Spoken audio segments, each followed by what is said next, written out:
Hi, folks. Welcome to Saturday.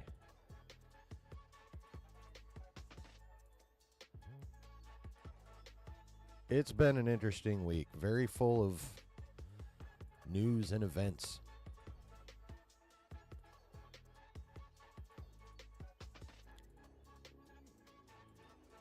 So, fill your cup, light your smoke, and clench up a bit. There's much to say.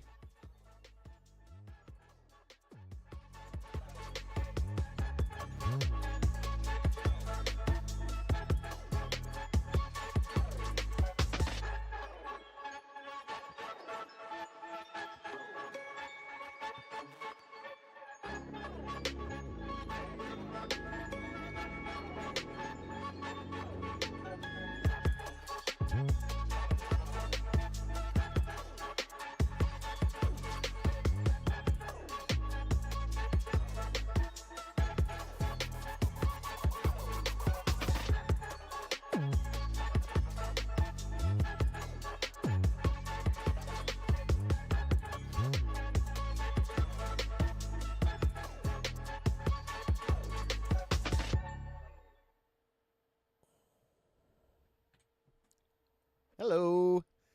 How are we all doing? How is everybody? How we feeling? How we living? Good evening. What's up, Matthew? What's up, Brady? David B. Welcome. Matthew's coming in hot. They need to stop announcing movies and make one. Kathy Kennedy needs to get a grip. Yes, she needs to get a grip on the doorknob on the exit. That's what she needs to get a grip on. Hello there, Brady Bloomer. Ooh, Matthew follows up. And Kinberg is the guy who can't get the fourth JJ Star Trek made. How is he the go-to guy? That is a fair question. Oi, David. Okay, I'm just going to tell you right now.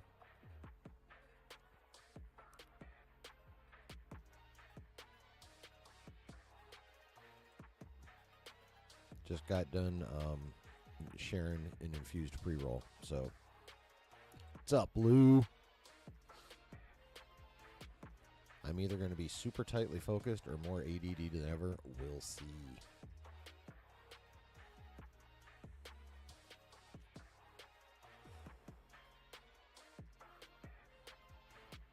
So, what are we going to talk about tonight? Well, I'll tell you.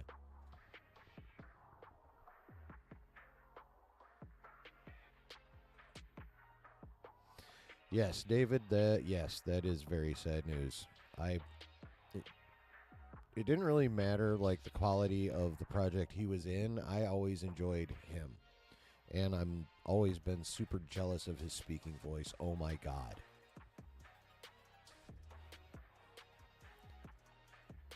Like, I've always been impressed with, like, an excellent speaking voice. And I'm pretty sure that's because of James Earl Jones' Darth Vader.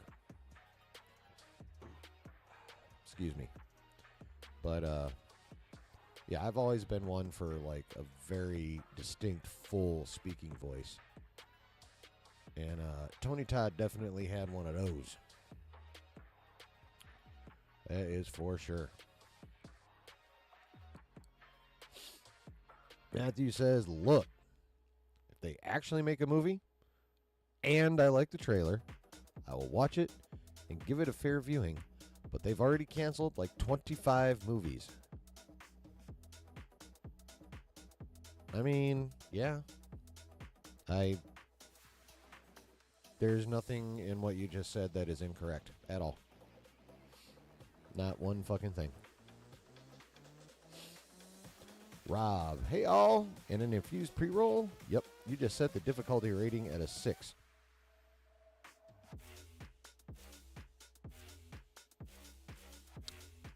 Well, one of two things is true right now.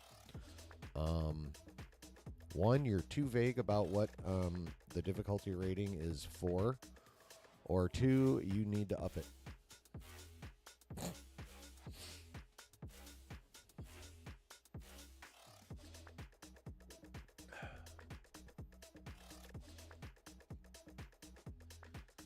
So, the difficulty rating for what? For staying on topic?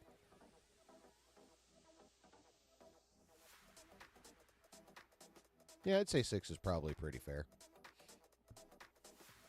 Yeah, I would say 6 is pretty fair. All right, so this evening's agenda is as follows.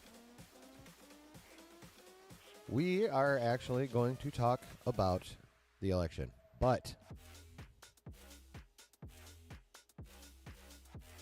like Madison, not how you think.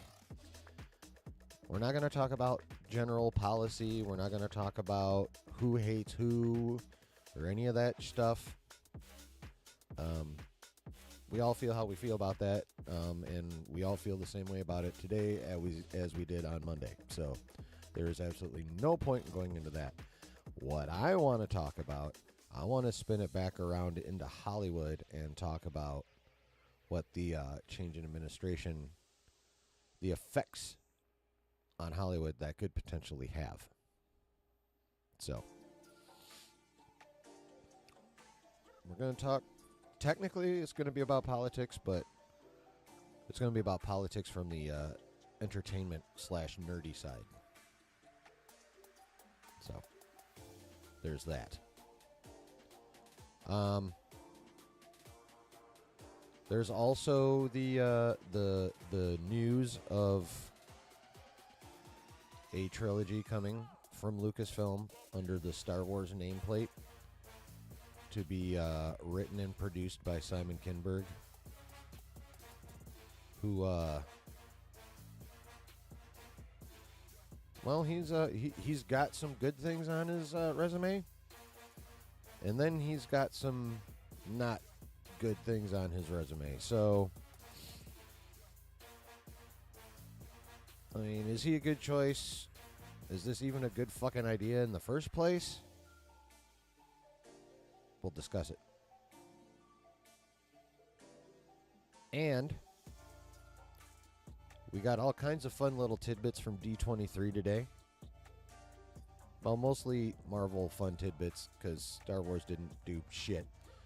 So, at least not that I can remember. If they did something, it might have been one thing, and it wasn't even that good. So, I'm going to stick with they didn't do shit.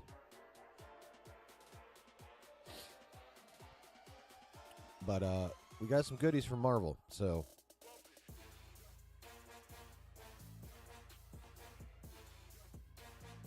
and then right around 2 months from now, there's going to be CCXP also in Brazil, and we're going to get Gunn himself is going to be there, if I recall correctly. So we'll finally, hopefully get some. Get a look at fucking Superman. See what the hell he's cooking with that shit. Oh, I wish I could remember which show brought this up. I'm not sure what show it was on, but I think it might have. No, I don't want to be wrong and throw shade on somebody when I shouldn't. But I was watching a channel that I watch a lot, and someone mentioned a rumor that if not Gunn himself, someone very closely associated with him and or the Superman movie, they're pitching something to somebody, and they pitched it as Guardians of the Galaxy with Superman.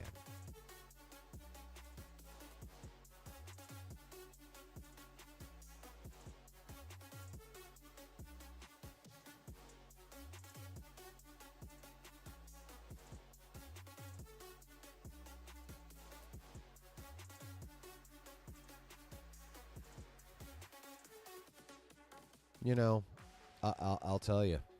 What's up, Brooke? I gotta tell you,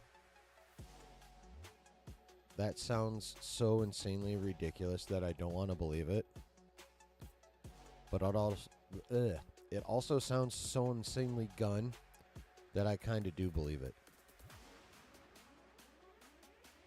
Like it is literally nothing more than a rumor. But to me, that totally sounds like something Gunn would say.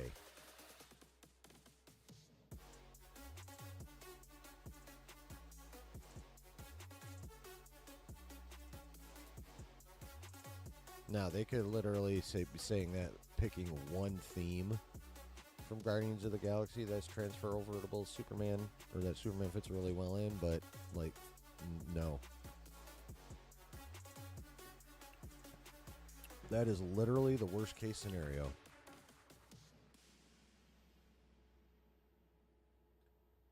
Or almost. I'm sure there's a way to fuck that up more, but I can't think of it offhand.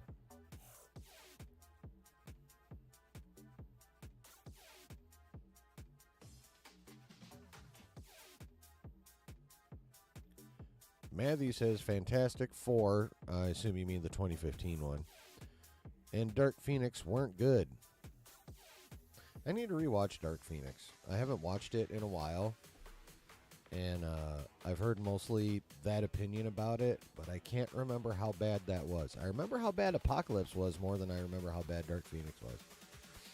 Now, I don't know if that means, to me, Apocalypse was worse than Dark Phoenix, but I think it's that I happen to have seen Apocalypse more just in general. So,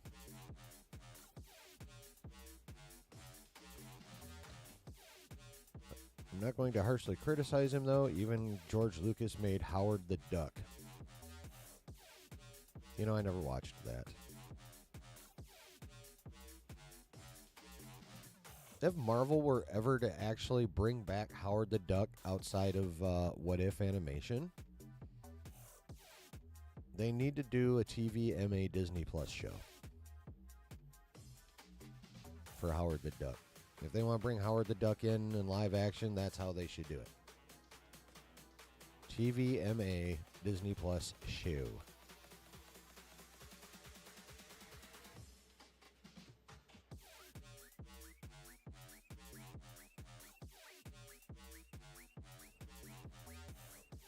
I would watch the shit out of that.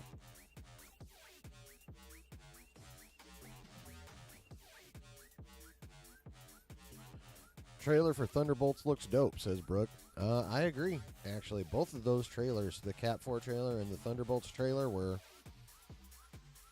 encouraging. Now, I know,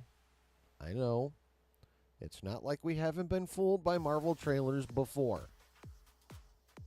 I am well aware of how gullible nerds can sometimes get when it comes to a good trailer that you're like, oh, damn. Oh, damn.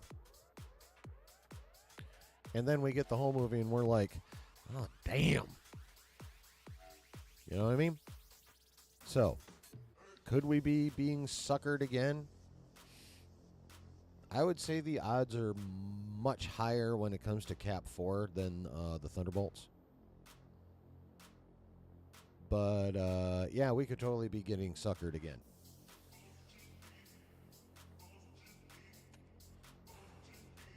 What's up, Kevin? He says Captain America Brave New World and Thunderbolts will be a moderate success. I'm hoping Cap 4 is a moderate success. Like, I feel like that's the ceiling for that movie. I think Thunderbolts could actually do pretty well. There's no way in fuck it hits the $1 billion mark, though. But if it can hit like 7-8, that's a dub. If it can hit 700-800 mil, Thunderbolts, that's a dub. Luke says Dark Phoenix was ass. Okay, I mean that seems to be the universal sentiment, but I still need to rewatch it.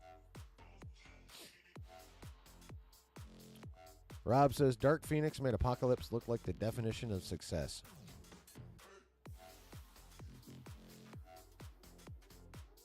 You know, most people would probably be like, all right, I don't need to bother watching it, but now I really want to watch it. Just because I want to remember, mostly. I mean, who knows? I probably already agree somewhere in my brain, but like the neural pathway to that section of my memory is, well, it looks like a back road in the Appalachians or some shit. It's very hard to traverse. So I need to like throw some gravel in like the deeper potholes by watching that movie at least one more time. I may never watch it again after that if it's as bad as everyone says. But I feel like I need to give it at least one more go since I remember jack shit. Yeah. Matthew says, I just want a Superman series. It's been in mothballs since Reeve. Bypassing Man of Steel 2 to make a Disney-style Avengers team-up derailed the DCEU. Yes. Yeah, jumping right to BVS was a large mistake. So. Brooke says, getting close to finishing the Marvel Netflix stuff. Almost halfway through Iron Fist Season 2. Cool. Well done, sir. I don't know if you recall, but I am 100% never moving on the opinion that Iron Fist was by far the weakest of those shows. What say you, Mr. Chen? Lou says, Thunderbolts trailer looked fire. It was really good. Matthew says, rushing things and not developing Batman and Superman separately before Justice League is so stupid. I won't articulate the point. I mean, yeah. Yeah, you pretty much nailed it. Yep, right on the head with that one. You didn't see Brave New World trailer yet, Lou says. Is it fire? It's pretty good, in my opinion. Brooke says, I'm excited for Red Hulk and Captain America 4. I mean, yes. Lou says, Winter Soldier's back. Let's fucking go. I mean, yes. C-Dub says, what up, chillin'? What up, C-Dub? Kevin says, Moana 2, Mufasa the Lion King, gonna make money. What did I see? I saw something about that. Moana 2 is actually tracking really well. Mufasa's tracking for like a $65 million opening, whereas the, I guess the live action revamp of the Lion King, the regular one, tracked at like 100 and a lot. I can't remember the actual number, but it was well over 100 million for its opening weekend. We're talking a minimum of a 50% drop off. So, Moana 2 gonna make the money? Yes. Mufasa, it'll make some money. I don't know what the production budget is, but let's just say I feel like it's gonna underperform. I could be wrong. It could have a weak opening weekend, but be good enough to generate a shit ton of word of mouth on like everywhere from face to face social media and all that shit. And then it could like get legs, as they say, and thusly get money. Rob says, Danny Rand's season was terrible. Say it as Charles Barkley as possible. Okay. Rob says, Danny Rand's season was terrible. Just terrible.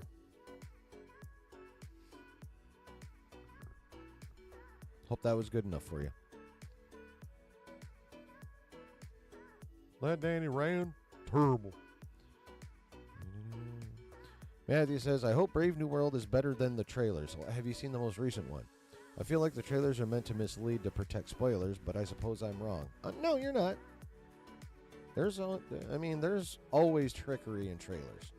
I can't tell you how many times I've like seen dope shit in a trailer and then watched the movie and been like, where the fuck was that scene? Yeah, they're definitely designed to, if not mislead, then enhance. If you know what I mean. C-Dub says Moana 2 is going to crush. Solid chance it will be the highest grossing animated movie this year.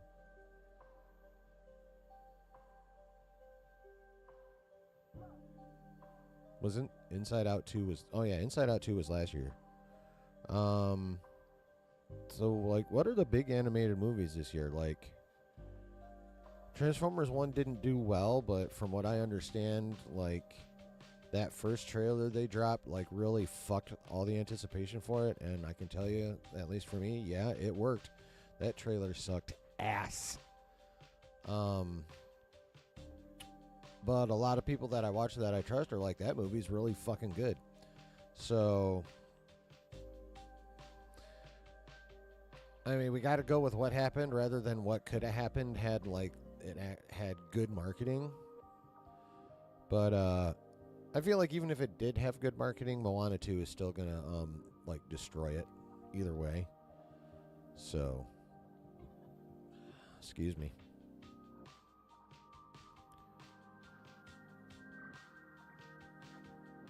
David says, Luke Cage was weakest in my opinion. It's the only one I didn't finish. Really? I like Iron Fist the absolute least by a significant amount. Like, it's Daredevil, Punisher. Well, Punisher and Jessica Jones are pretty much 2 and 2A. Like, they're both right there. Like, honestly, I'd have to say probably Jessica Jones is technically the better show. You know what I mean? So, yeah, I guess I'd have to go Daredevil, Jessica Jones, Punisher, Luke Cage, the Defenders team up, and then Iron Fist.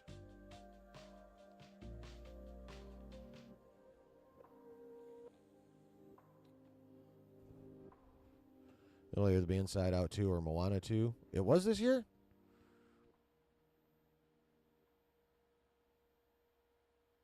Wow, okay. Brooks got to go see Inside Out 2. Ooh. Yeah, I don't know if Moana 2 is going to take out Inside Out 2. That movie was insanely... That movie's crazy. Brooke also says, I liked Punisher and Daredevil the most of all the Marvel Netflix stuff. I mean, yeah. But Jessica Jones was really good, though, you got to admit.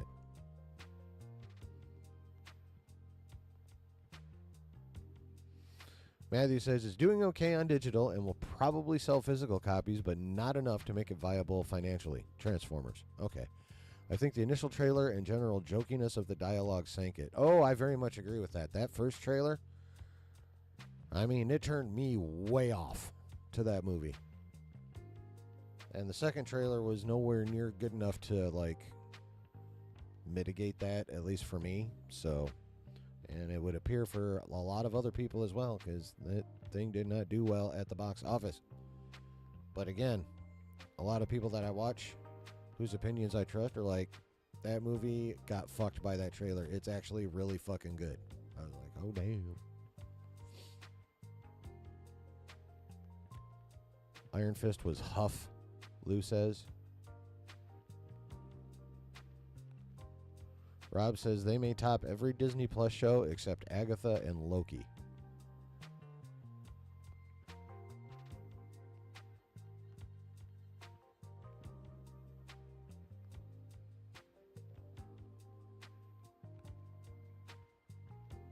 Yeah, that's yeah.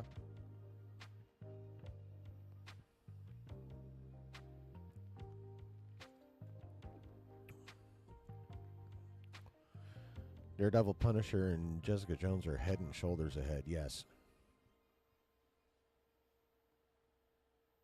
I would say...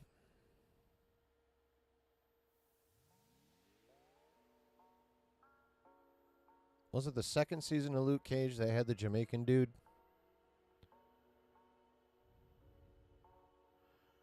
Because if I'm recalling that correctly, I would say Luke Cage season 2 did to that show what Mandalorian season 3 did to Mandalorian.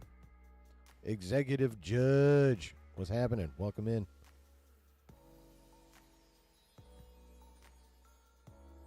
Matthew says, buddy comedy with Optimus and Megatron is not really something I ever thought I would want, but I'm told it's a good movie. Right? But yeah, from like, and that act, now that we're talking about that, that is actually something else. Like a lot of the people that I watched that liked that movie said, they were like, that first trailer fucked this movie. Excuse me.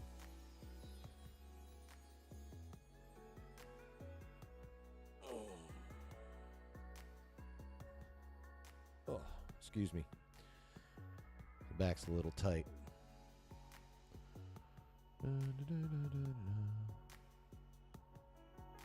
Oh, hot sauce. Y'all are talking hot sauce. I am not a hot sauce aficionado. I mean, I appreciate a good medium buffalo sauce. Like, I'm not a big heat guy. Like, I like spicy food, but I like it to be flavorful spicy. You know what I mean? Like, I'm not in the spice for like how much it can cook my mouth. I'm in the spice for how much it can make my mouth dance. So.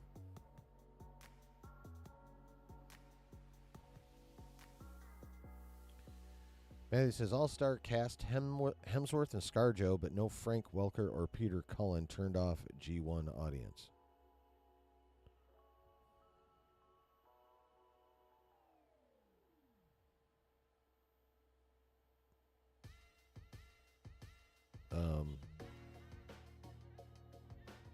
What?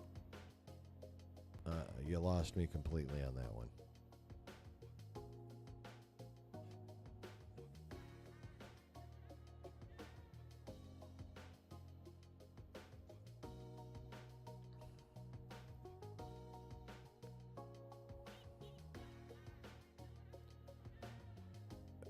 Well, at least Rob knows what you're talking about, because I don't have a fucking clue. Not one fucking clue. Not one fucking clue. All right. I'm going to take a tinkle real quick. And then we're going to get into this shit. I'll be right back. I'm not even going to turn on the...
Okay, yeah, Peter Cullen. Roll out. Yeah, you're right.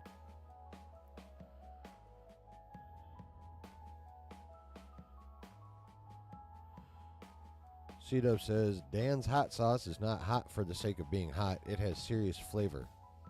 Just get the Nerd Venging sauce. It's not that hot. Where do I get the Nerd Venging sauce at, bro? Kevin says, Avatar Fire and Ash going to be the highest grossing film in 2025. And it's definitely got a pretty good fucking shot. When does that one drop? There's like so much shit coming out next year. It's ridiculous.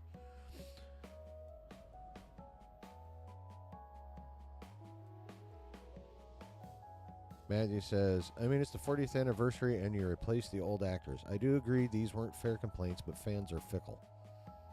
Fans are fickle? What? What the hell are you talking about, Matthew? Fans are like the easiest going people on the planet. You're nuts.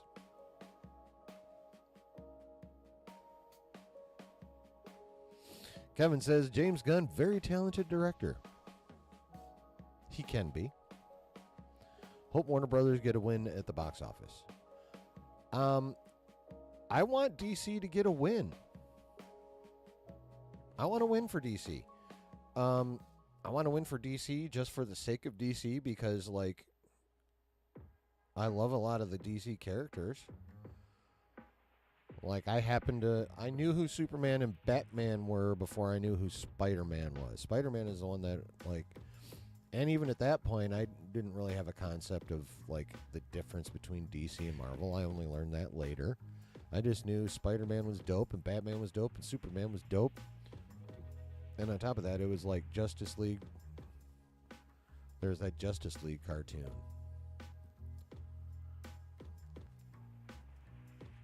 We had the Justice League, and you had the Legion of Doom popping up in that very Darth Vader-looking thing in the swamp. So, yeah, I had a lot of DC all up in my face when I was young. I mean, I did have Spider-Man and His Amazing Friends as well, but, you know, again, when I was 6, I didn't know the difference between Marvel and DC. I just knew those superheroes were awesome. It was only later on I realized that, holy shit, a lot of my childhood superheroes were DC. It was later in life, mostly thanks to Rob and X-Men 92, that I realized, holy fuck, Marvel is fucking sick. And there's this whole other set of characters over here for me to play with. So, yeah. And obviously, recently, Marvel's had its issues. They are, however, like, obviously back on the upswing. But it'd be really nice if they had some company in the form of DC. A rising, you know, what is it? A rising tide floats all boats or whatever. If DC's good, that'll force Marvel never to get Phase 4 lazy again.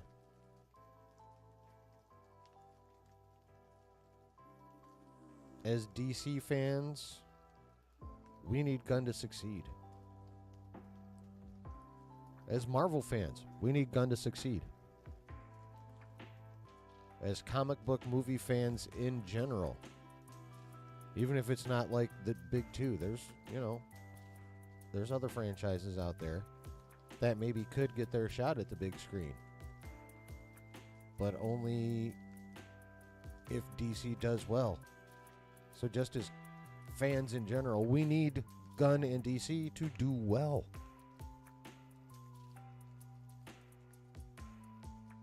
I desire that very much. I mean, don't get me wrong. Shitting on James Gunn is fun. But he needs to make me wrong.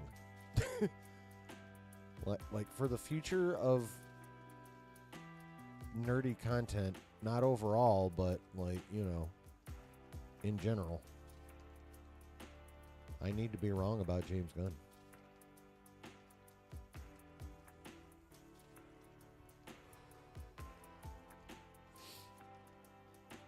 Rob says, fickle fans have been a problem across all these IP properties. Everything is either too safe and formulaic, or they're movies that have gone too far. That's been killing my drive to go to the theaters. I mean, yeah.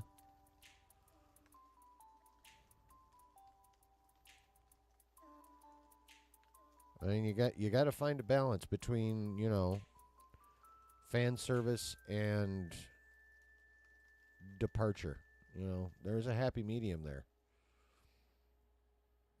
And no one at Lucasfilm can seem to find it. Matthew says, I grew up with Spider-Man. Stan Lee was a household name even before I could read, and we had How to Draw comics the Marvel way. Nice. That's cool. See, my sister's the artist.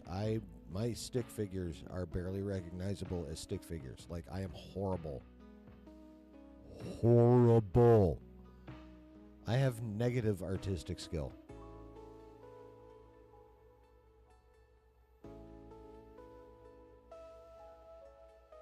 I don't just have no artistic skill, I have negative artistic skill.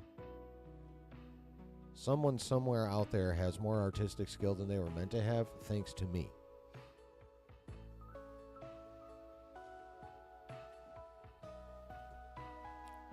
So, I do recall having a Spider-Man versus Doctor Doom coloring book. I'm pretty sure that was my first introduction to Doctor Doom.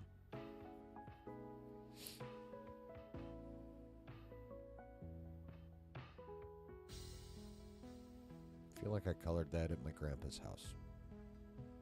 Anyway. Kevin says, do you think Gladiator 2 and Wicked going to make money at the box office? I think Gladiator 2 is going to make money. I think Wicked has a shot at making money.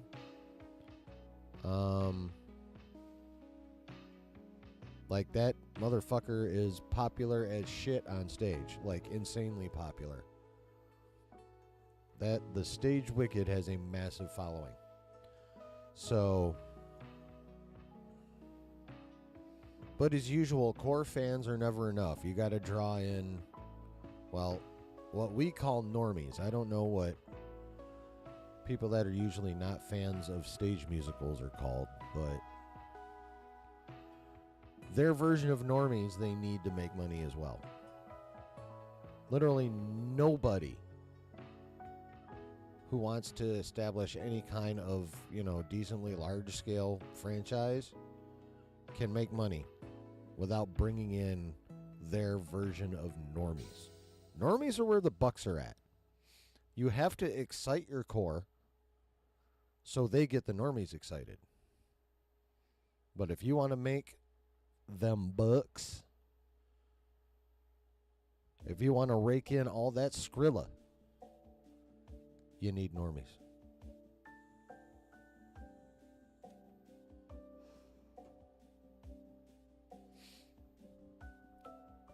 And when you fuck around too much, you lose the normies. Then if you fuck around way too much, then you lose your core audience.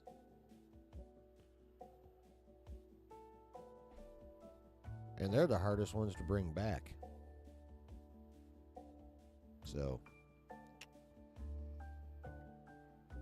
it's all about the normies.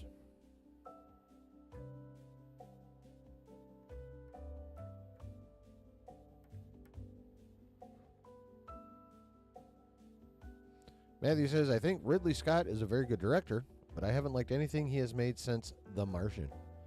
He can never, ever make another hit like Blade Runner or Alien, which is fine. Yeah, he just,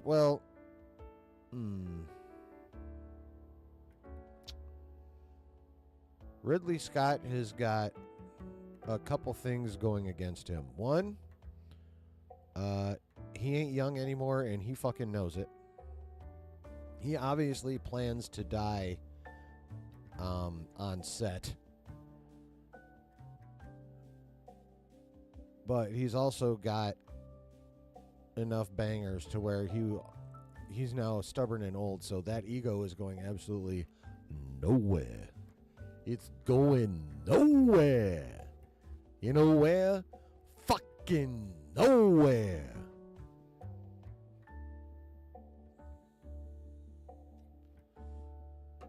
I'm waiting, Rob.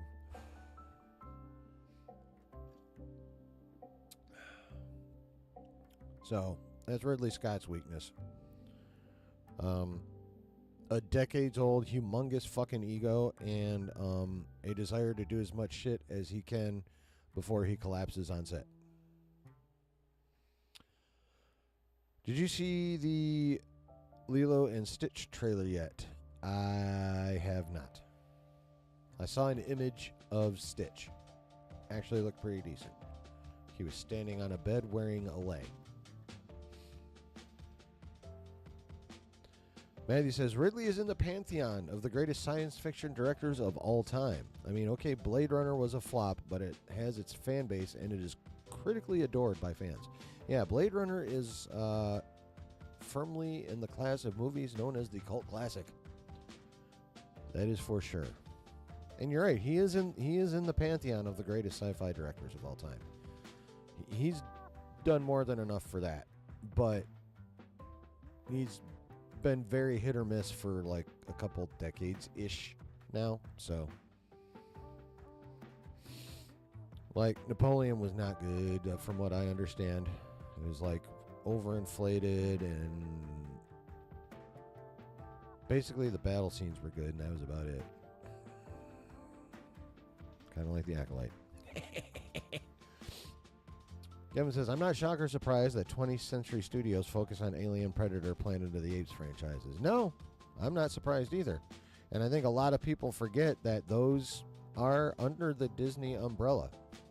When people are like, Disney's too scared to put out, hard projects, they're not. They just put it under 20th Century. Yes. Alien Romulus is a Disney product. I didn't see too much holding back in that motherfucker. I don't know about you. I mean, they let Deadpool and Wolverine happen. And that's under the Marvel banner. I just think they're going to be very compartmentalized about it, and very obvious about the compartmentalization in their efforts to piss off as few people as possible while still raking in as broad an audience as they can, which is basically their fucking job because they're Disney. They're a 4-quadrant company. Their literal job is to appeal to as many people as possible all the fucking time. Hold on. I hate it when you get a burp stuck like a third of the way up and you're like, come on, motherfucker. Excuse me. But yeah, like, those aren't soft movies. Predator ain't soft. Alien ain't soft. Planet of the Apes, I mean, those are some pretty violent apes. So, yeah, you can't say Disney's scared of hard, edgy products. They just compartmentalize it. That's all. Like you're never gonna get, you're never gonna see that, the sparkly castle with the theme in front of a Predator movie. But you'll get that 20th century thing. Dun, dun, dun, dun. And that's how they'll do it. Matthew says, sometimes the best and most interesting movies ask more of their audience in terms of science fiction. Yes, that is true. But I think there's a limit to how much you can ask of normies. Like, you can ask much more of your core audience than you can of normies.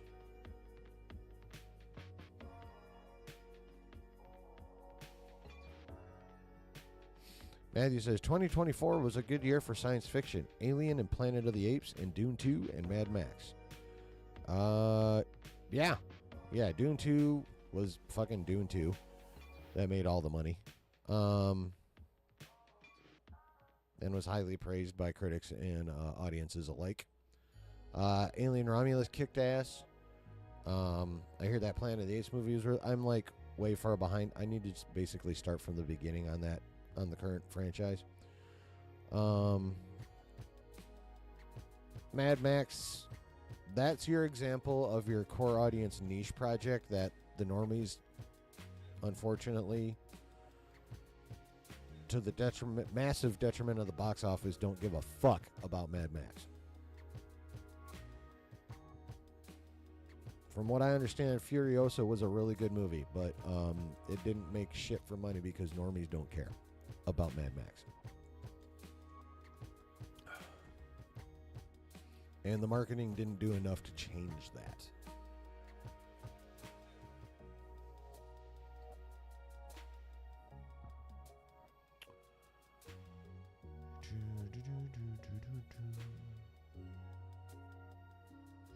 Kevin says, which film do you think is going to win Best Animated Feature at the Oscars? Inside Out 2 or The Wild Robot?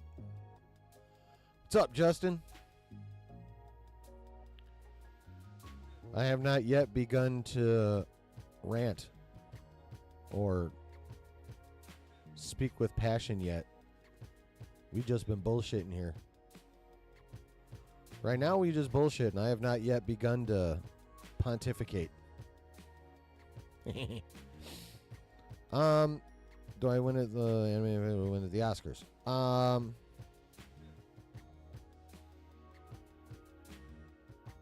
I haven't really watched either. I've seen a little bit of Inside Out 2. I haven't watched one frame of The Wild Robot, but from everything I've heard in the little bubble I occupy out there in the infoscape, tells me The Wild Robot is much more of an Oscar-style movie than Inside Out 2. But it'll be interesting. I think either of them could win, but I think, fork to my nose, The Wild Robot is more of a Oscar movie, if you know what I mean. Matthew says, too much Kate movies, superhero, make more science fiction. I also want some fantasy like Lord of the Rings, high fantasy again, just not Tolkien. I wonder if they can. See, that's the problem. There's a lot of fantasy out there to draw on. Like, there's a lot of really good fantasy book franchises. Like, if someone wanted to do a live action version of the Dragonlance Chronicles, I would be beyond ecstatic. Things like that. I mean, yes, it's Dungeons and Dragons, and that traditionally hasn't done well in cinema. But I've read those stories repeatedly. And if done properly, they will fucking explode. They're fucking good. So yeah, I would definitely love more high fantasy on the big screen. I fucking love reading it. I would love to see it.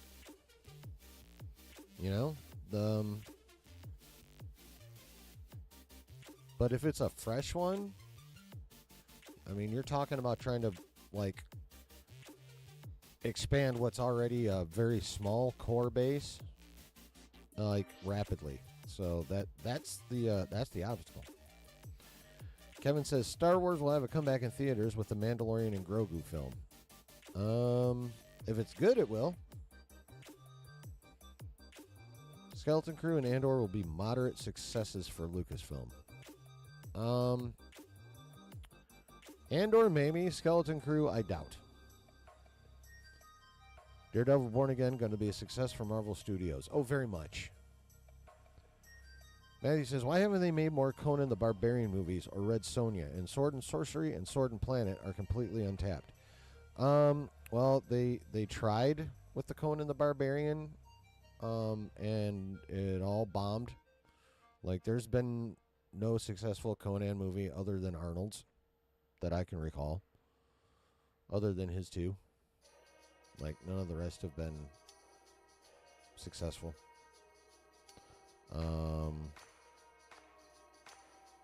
I really think they should just, not try that one anymore. But there are plenty of, action-y fantasy things they could go after, Red Sonja being one. Wasn't that fucking What's-Her-Fuzz? What's her goddamn name?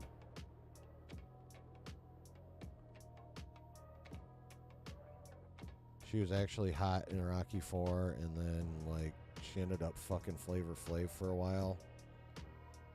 Who the fuck is that? What is her goddamn name? Y'all know who I'm fucking talking about. Wasn't she Red Sonja in the 80s?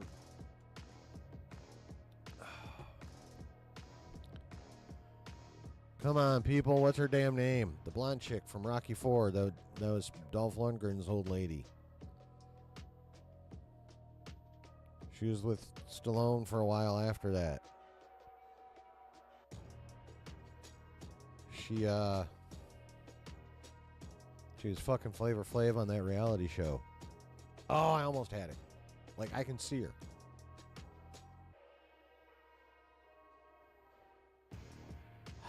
Brigitte Nielsen, yes, thank you. God damn. Yeah, that bitch. Wasn't she Red Sonja? But yes, no, I would love more, like, sci-fi, and I would definitely love more high fantasy. So, but they got to find the right one that'll actually appeal to more than just a niche audience, because that's the you can only succeed. There's only two ways you're going to make money. What's up, Harris? There's only two ways you're going to make money with like really, really good sci-fi or high fantasy. Either you're going to have to find a way to make them cheap as fuck, or you're going to have to somehow bring in a large audience really quickly. That's the only two ways you're going to make money. So if you're trying to, like, bring in something brand new, you better start off making that motherfucker cheap if you want to justify potentially being able to keep going.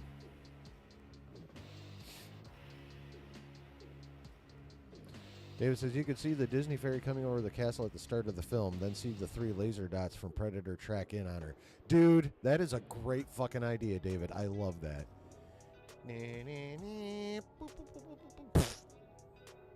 That's magnificent.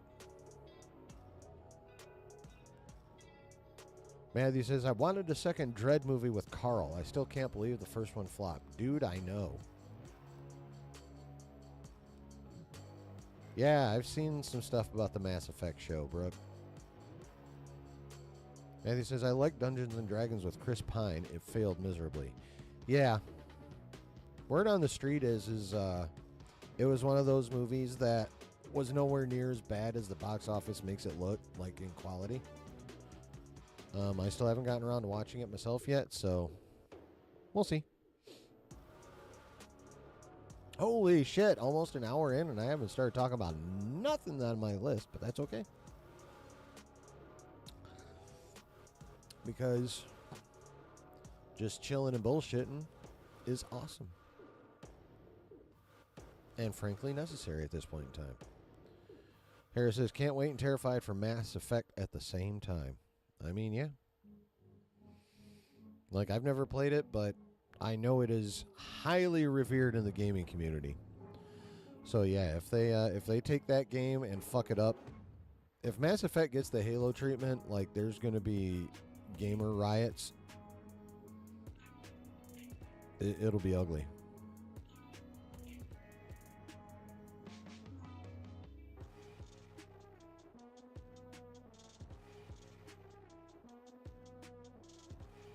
Excuse me one moment.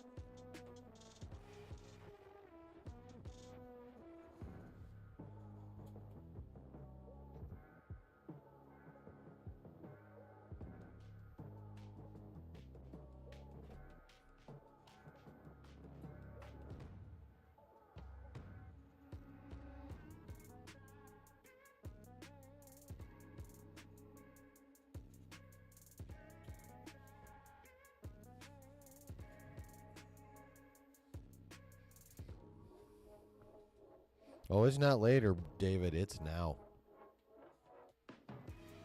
But you're right. It's not the way you think.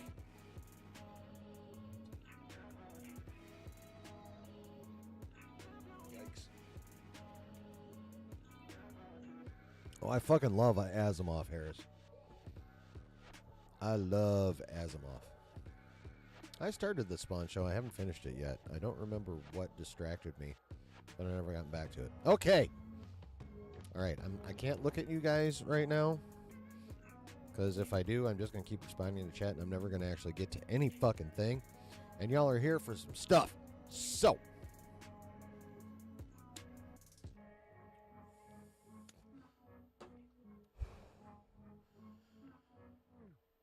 as we all know, there was an election this past Tuesday night.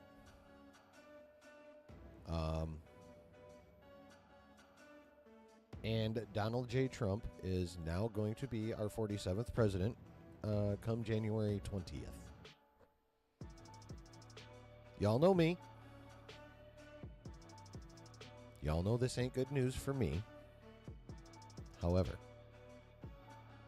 I am not bringing that up to go on a crazy rant about that. I bring that up because it is entirely possible that this particular incoming administration is going to have a ripple effect on Hollywood. That's what I want to talk about. What will this mean for projects coming out of Hollywood? And obviously, projects coming out of Hollywood includes nerdy stuff. See, that's how I'm bringing it around to us. So, here's the dynamics as I see them, and let me know what you think of this. You got two things going on. First thing is you've got executives, and there's a fair chunk of Hollywood executives that are rich old white dudes. And rich old white dudes, not a monolith, but overall tend to vote Republican. I.e., this time that means voting for Trump. But then you got the people that work for the studio executives. Actors. Now again, actors are not a monolith. There are plenty of conservative actors out there that voted Trump. However, again, we're talking majorities, and the majority of the actors are left-leaning. Okay? So, even before this election, even before the run-up to this election, there's been a shift in Hollywood in the way content is made. And I know actors and stuff hate having like TV shows and movies called content, but it is tough shit. Deal with it. That some people would call a shift to the right, and I suppose from a certain perspective it is, but what I call it is a shift away from messaging being the primary focus of projects back to the story being the primary focus of projects. And a necessary shift. Even if it is a shift to the right, this one happened to have been necessary.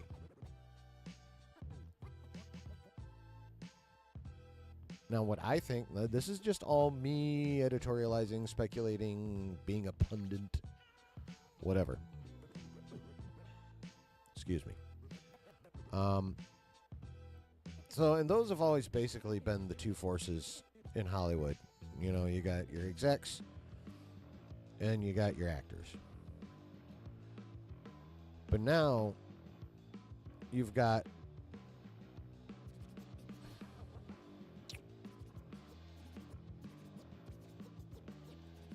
one of the most unpredictable presidents we've ever had, I guess. I think you could say volatile without even that being considered insulting for most people. So I think a lot of execs are going to make it much more of a priority to continue that shift to the right. because they'll feel like they have backup now. You know? So I think we're going to start to see. I don't know if we'll actually see a large shift in the content. I think we're going to see some kind of a shift in the content. I don't know how big it's going to be because, let's face it, there's, the chunk of actors that are left-leaning are going to rebel at least to a point. I mean, it's happened before. 70s is a good example of that. So, I mean, it's not like the execs are going to completely have it their way. There's going to be fucking pushback. The question is, and that's always the way it's been.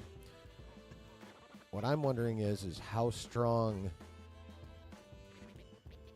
will the executives'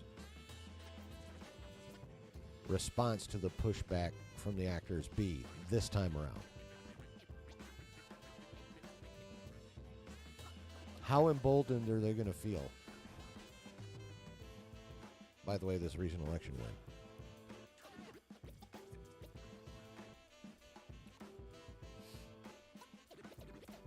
That's what I'm curious about. My own personal opinion, I feel like they're going to be pretty emboldened.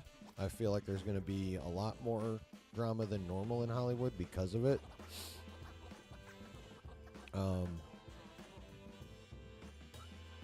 I feel like the left-leaning actors are going to get dragged along farther to the right than they're, really going to want to go. But on the other hand, they'll realize that Hollywood will just go right to Daily Wire actors and hire them. So we'll see how far how strongly the actors are willing to dig in their heels.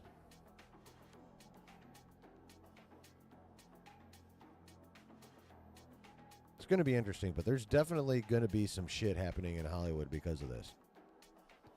I don't see any way that that's not going to happen. Like, the execs are going to feel the freedom to start changing things.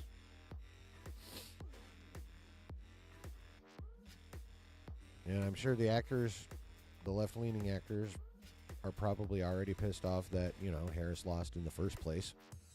And they're definitely not going to like what the execs are going to try to do, but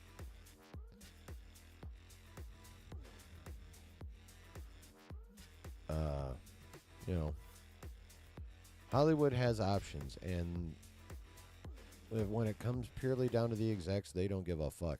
They'll do what they got to do to put stuff out. So,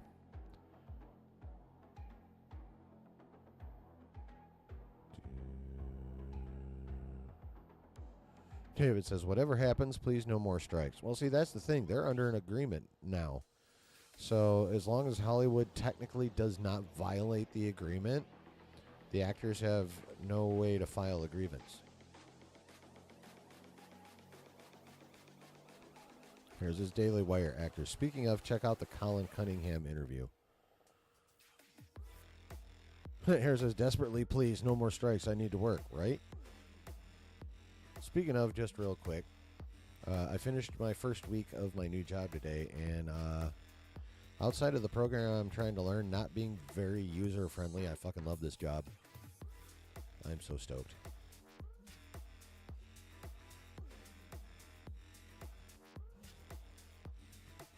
What do you guys think? First of all, do you think there will be some kind of extra drama because of this? Do you think there's going to be any kind of shift in what we see coming out of studios? If you think there's going to be a shift, how strong do you think it's going to be? How much do you think the actors will resist? What do you think of what I think, basically? Tell me in the comments. And while you're thinking of a response, click the thumb and the bell and the subscribe. You just go click, click, click, and then think about your answer. And then put that into the chat, too.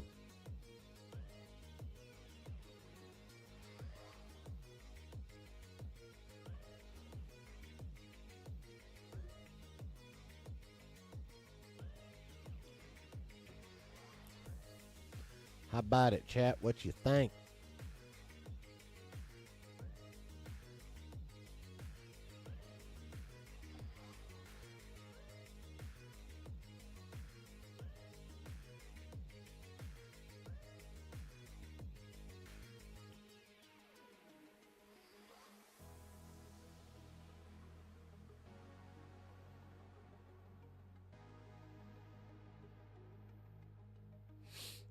I think we're probably going to get a lot more stuff akin to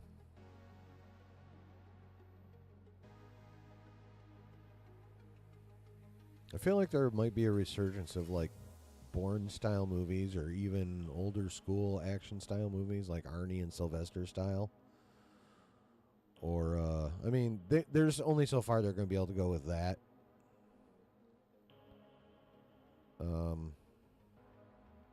I don't know, for lack of a better term, I feel like there's going to be a masculinization to a point of what's going to come out.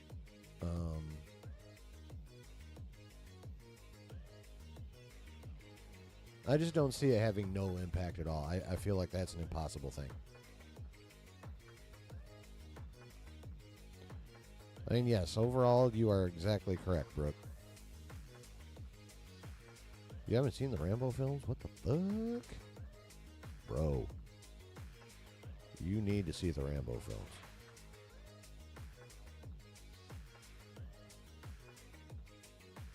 Like, I'll tell you this. First Blood, that is a fucking intense-ass movie. Like, it wasn't...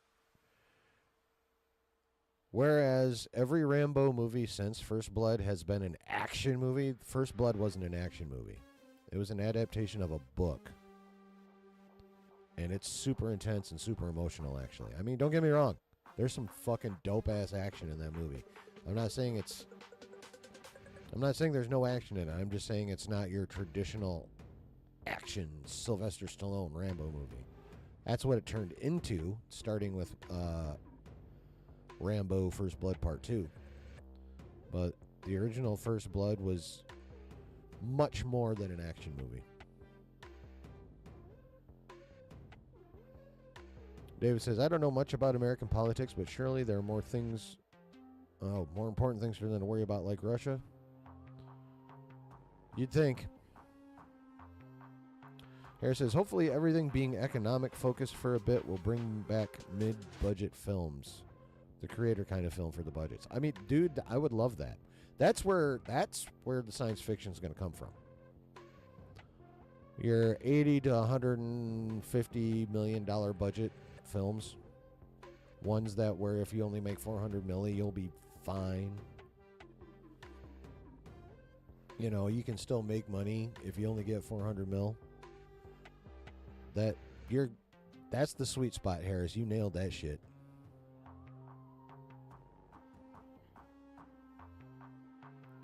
So, first 3 or 4 Rambos are dope. I like all the Rambo movies. I mean, to varying degrees, but I love me some Rambo. And I love me some Rocky. First Blood is legitimately an amazing film, both parts. Yes. Yeah.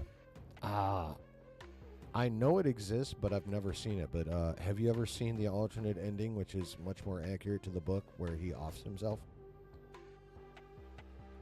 I believe it's much more accurate to the book. And honestly, I would like to see someone do a... I've never read the book. From what I understand, First Blood was not like a super close adaptation. And I can't remember the title of the book, but it wasn't just First Blood. I feel like that's a movie that you could make if you stay tighter to the book. You know what I mean? I feel like you could get away with that. Don't name it First Blood, but make it known that it's First Blood. You know what I mean?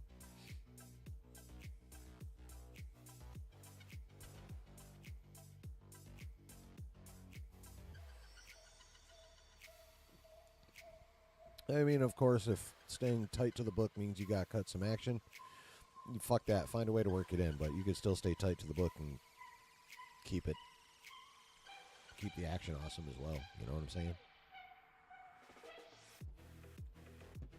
Bourne Legacy films also on the list? Yeah. Jeremy Renner one was alright, but, like, Matt Damon is Bourne. Done. Period.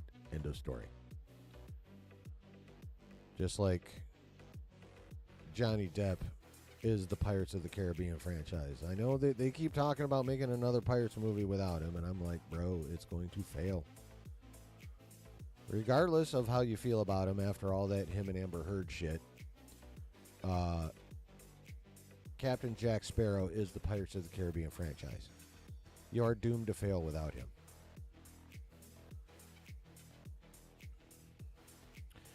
That Tarantino remake with Adam Driver he talked about offhandedly in an interview is something I'd love to fucking see. I know not of what you speak, but that sounds very interesting. Just looking up some 90s action films, lots of good stuff from the day. You need to be looking up 80s action films, bro. I mean, don't get me wrong, 90s action is really good, but 80s is where it really starts. The 80s is the decade of Arnie and Sly.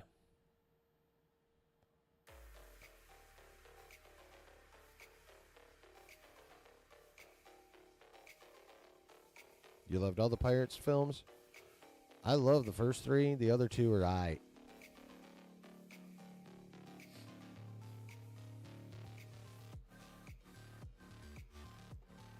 Oh, he was just spitballing with the interview? Oh, okay.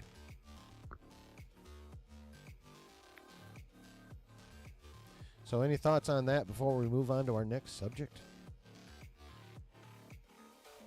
See, I told y'all I wasn't going to go ham on that shit. I was tying it back to legit nerdy stuff and what we may or may not be seeing differences in the coming months and years.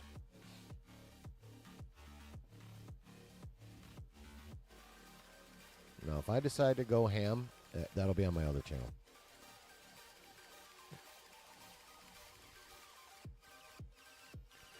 Star Wars was political, says Matthew. Rebels uniting to challenge a tyrannical empire. Can someone explain the get the politics out of my movie critique?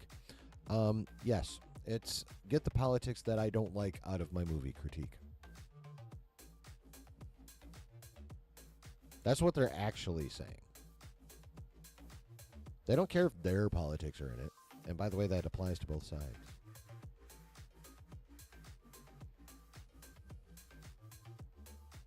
But yeah, when someone complains about just get the politics out of my movies, they're talking about get the politics I don't like out of my movies. They're just not saying it. Justin says, I think we will get a little less of some diversity, but I hope they don't do that. Well,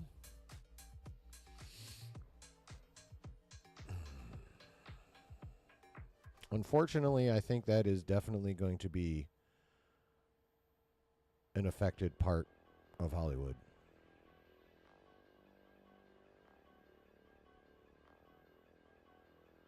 I mean, we all know how that side of the political spectrum feels about DEI. Another thing they've perverted into way far away from what it actually is. So yeah, I feel like I mean, there were some sectors of business that were already making blatant moves away from that anyway. But yeah, I think that'll probably be some of the first things to be shunted away, unfortunately.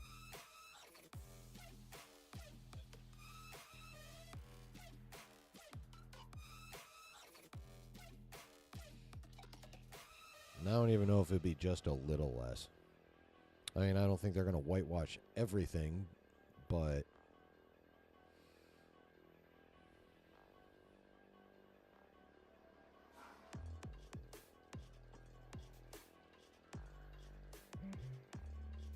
I do think there's a regression coming.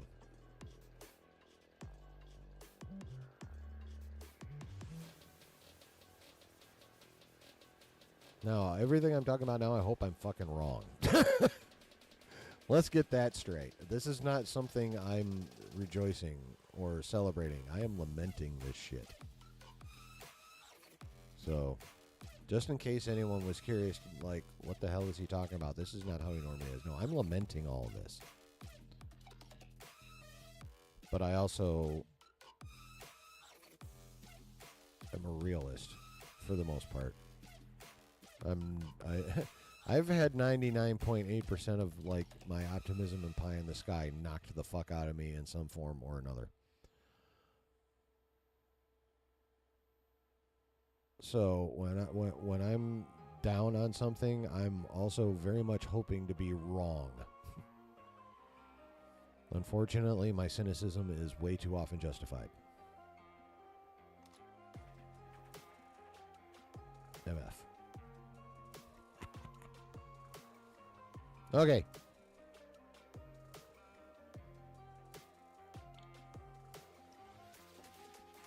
Ooh, I need to pause the music here. Womp. Find this shit. Why is that like that? That's all weird. Don't be weird. Okay. I'm pretty sure. Okay, here's how we're going to do this. All right, I'm going to mute that for a second. Bear with me. I got to cue something up here.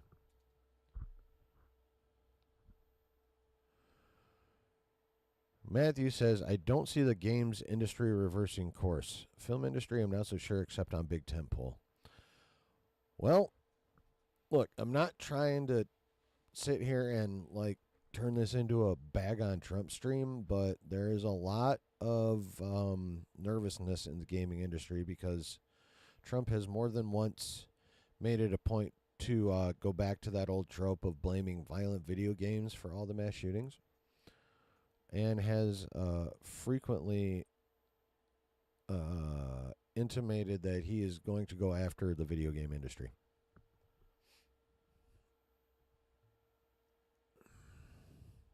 Bear with me.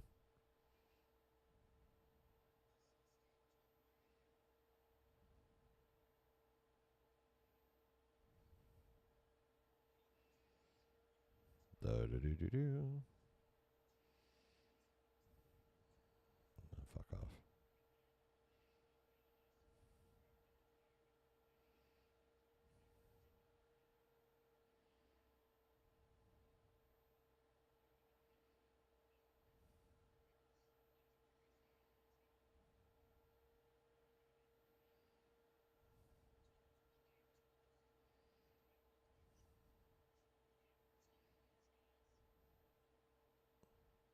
What the fuck? Oh, god damn it.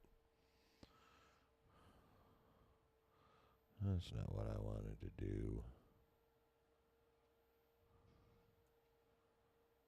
Damn, I love that music, though.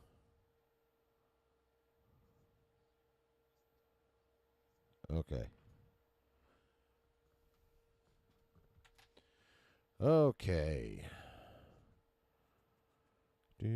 Treasure games look like Black Zombies is fun. I see a lot of people loving Black Ops 6 out there. Manny says, Iger, I can't see moving away from the core message of Disney, making family-friendly movies. Well, that wouldn't change. That's totally fine. And diverse casts. Yeah, don't bet on that. Don't bet on that not changing. With exception, obviously, like Wolverine Deadpool. Brooks says, also started a bit of Final Fantasy VII Remake last night. First time playing a Final Fantasy game officially. All right.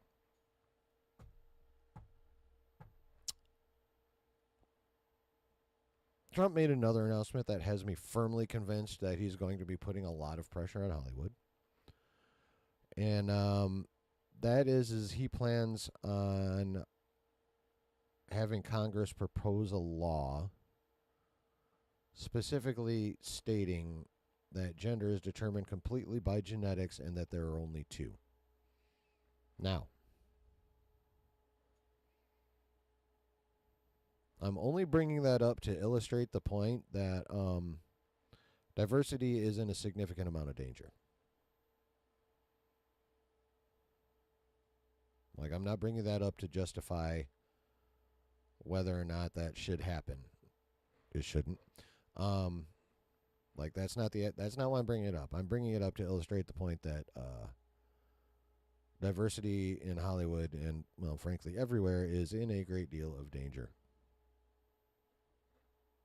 And that's it on that.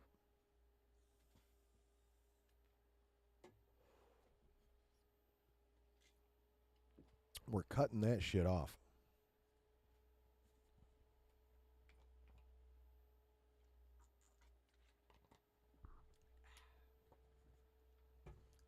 We're moving on to another happy subject.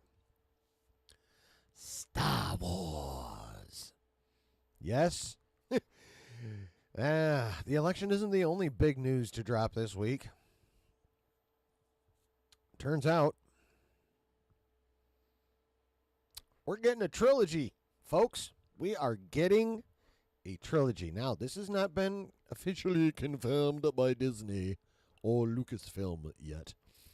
But this has been out in the trades. Deadline, bro, yes. Oh, no, I need my turn to shit on this, Jay. I need my turn. I've been listening to everyone else talk about it for the last couple days. I need my turn, bro. I need it. Especially after Tuesday. I need this. So I love you, but I mean, I understand if you want to dip out and like play Apex or something, but I gotta.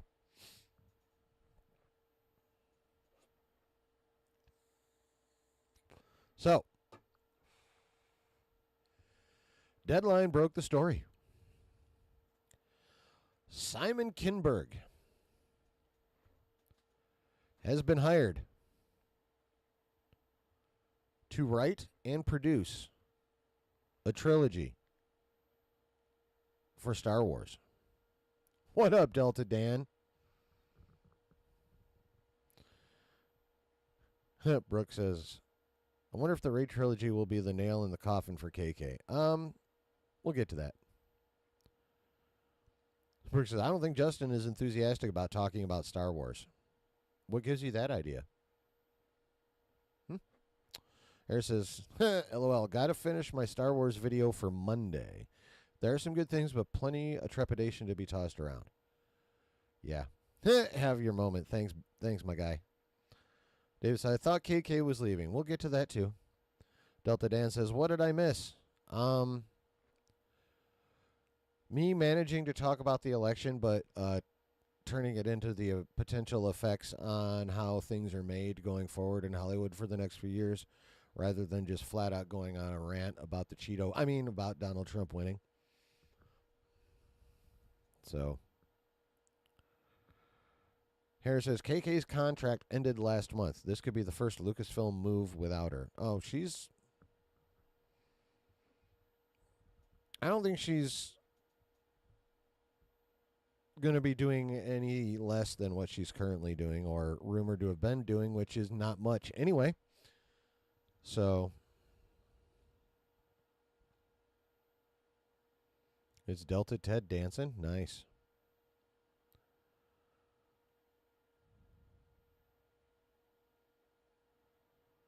Brooke says, all this Star Wars drama is making me miss 2015. Yeah.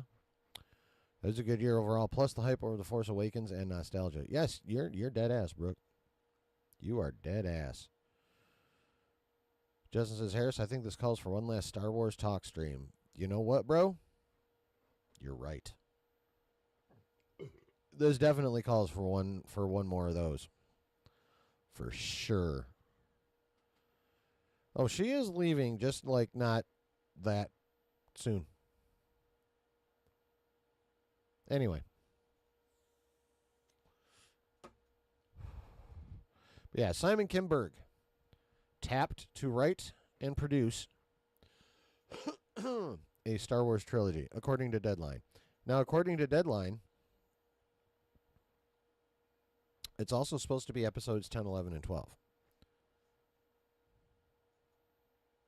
Now, later that same day, Boris Kitt of The Hollywood Reporter popped in with a little bit of pushback saying, okay, yeah, it might be 10, 11, and 12, but it's not going to be a continuation of the Skywalker saga. It's going to be separate, but yet somehow parallel to what everything else going on in Star Wars. He did a little weird.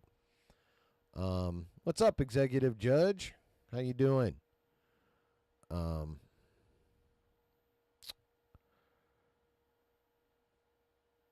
Only up from here, Hollywood? Yeah. Yeah, right. Where was I? Oh yeah. So Boris Kitt was like, it's not going to be a continuation of the Skywalker saga. It's still going to be a trilogy. And while it's going to be focused on new characters and new stories, it's still not out of the realm of possibility for older characters to show up, yada yada. And then last night, Jeff Snyder weighed in on his newsletter. But instead of me yapping about other people's words, we're going to get it right from the horse's mouth, because obviously they talked about this on the hot mic last night. And whether you're a fan of Snyder and or Roca or not, A, they do a good show. And B, when Snyder gets going, he is very full of good info and Hollywood perspective. So we're actually going to watch them talk about this subject. And, of course, I'm going to pause from time to time and interject my own thoughts. But this is a really good conversation, and it'll be pretty good. It's a good summation of everything, too. So, okay, unmute that.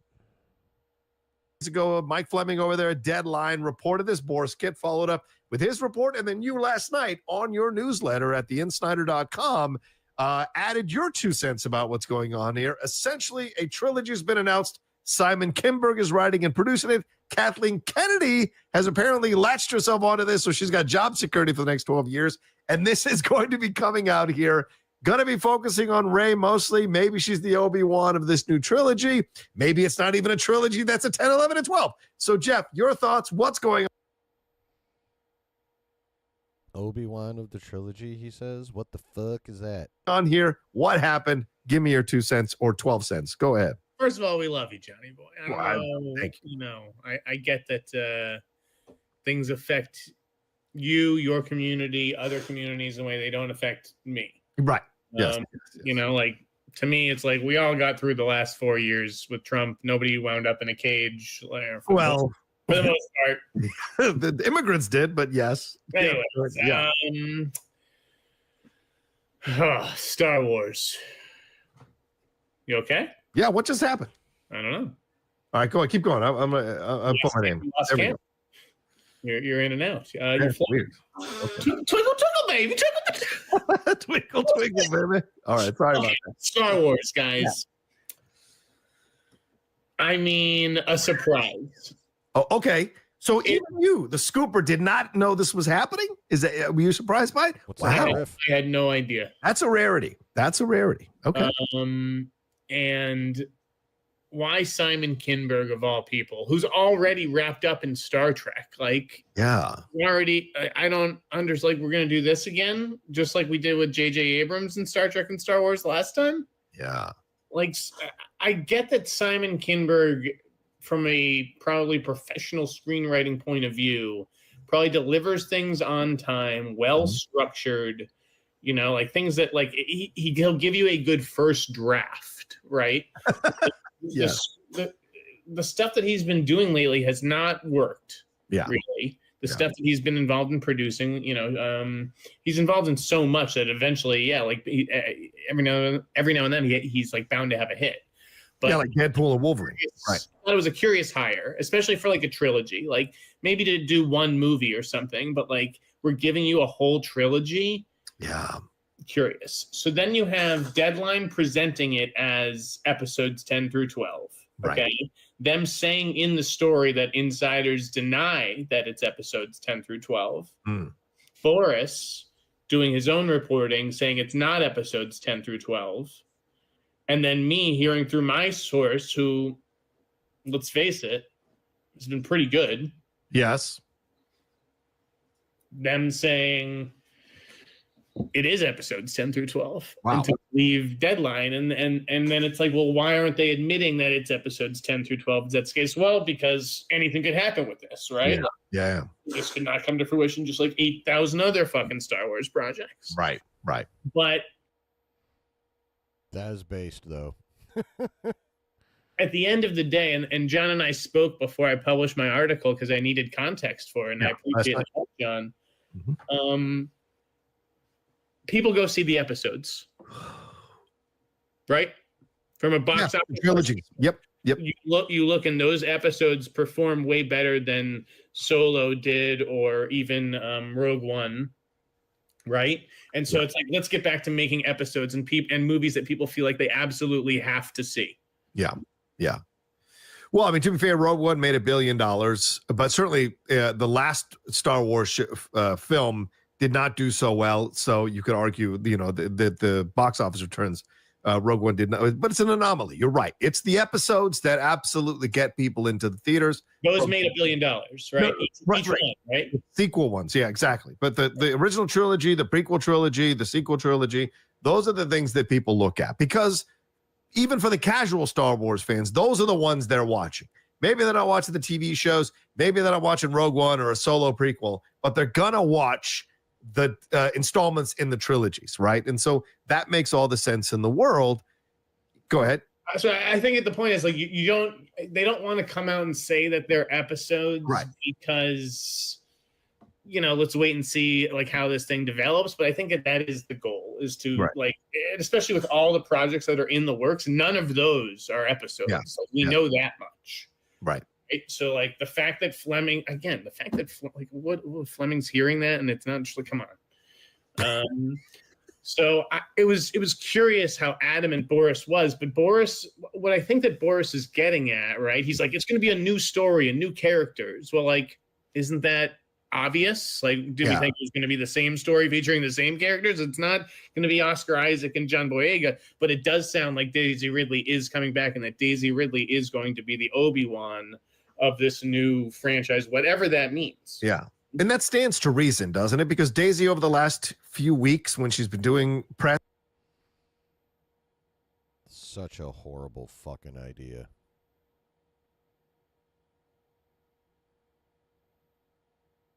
Ray Kenobi? Are you fucking kidding me? For Magpie, when she initially was announced to come back, I watched her 2 spots, one on Horowitz months ago, and then the most recent one. And she says very clearly in the most recent one that she is very excited about the plans for Rey. So I don't. Y'all remember that? Y'all remember when we heard that Stephen Knight was off the Rey movie? But yet Daisy Ridley repeatedly was saying in interviews that she was super excited about what's coming for her character and the plans that they've told her about, even though the only movie we knew about for her at that point in time had just lost its second writer. And we're all like, why in the fuck, after just losing her writer for the second time, why is she saying she's excited about the future of Rey? Well,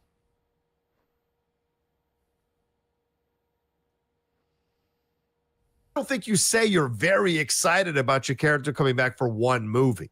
You say you're very excited that you're coming back for multiple movies and that you're really going to be the female Obi-Wan of the new trilogy, and you're going to train these people. You're going to be seen as the veteran now instead of the rookie. So there's a lot here. Let me get one thing straight right now. If it was a dope character, I wouldn't care if it was like a female playing an Obi-Wan like role. Would not give a fuck. Would not care. would not care. I do not want Rey in an Obi-Wan role, though. There's no redeeming that character.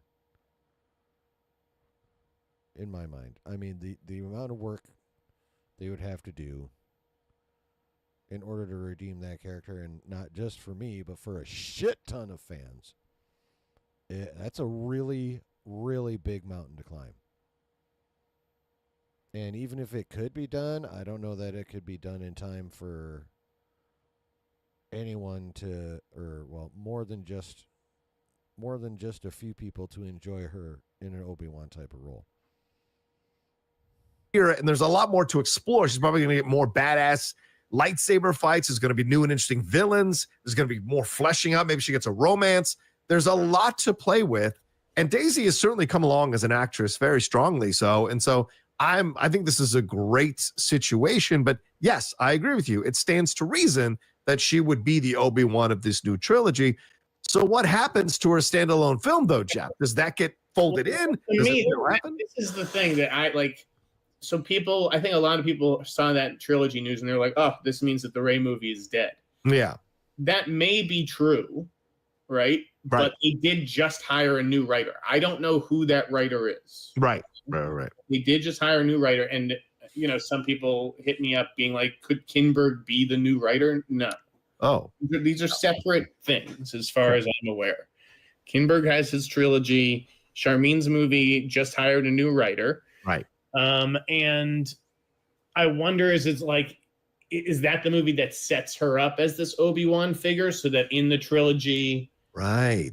Then I don't know if she's, again, a Force ghost by this point, or if she dies in the first film, the trilogy. I don't know. Mm-hmm. Or if they just get rid of Charmine's movie because everything that was going to be in that can now be incorporated into sort of episode 10.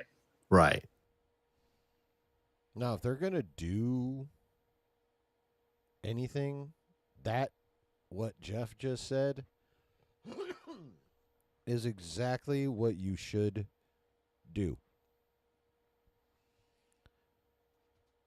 Charmine Obaid-Chinoy has absolutely no business directing this movie. None. It's not because she's a woman. It's not because she's a person of color. It's not because she is a feminist activist. It is because she has never directed a feature-length film in her fucking life. And I don't care who you are. Nobody who has never directed a full-length feature film, especially in an IP like Star Wars, which even though it's at the absolute lowest point it's ever been at in its entire history, still has some cachet on the global in global awareness. All right, so let's not delude ourselves. It is in like the shittiest spot that anyone has ever seen, but it does still have global cachet. Okay, so I don't want anyone directing a Star Wars movie as their first feature-length film. Star Wars is not for rookies, bro. It's not.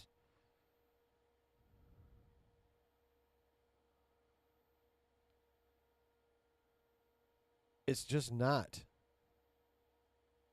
It's not the franchise. Actually, honestly, anyone's first shot should not be in like a large franchise, or at least not in a tentpole of said large franchise. Like, she is 100% not qualified on a technical level for this job.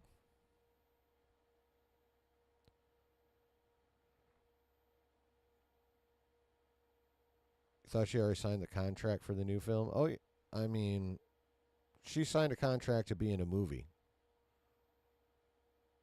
She'll still be, it looks like she's still going to be in at least 3. So.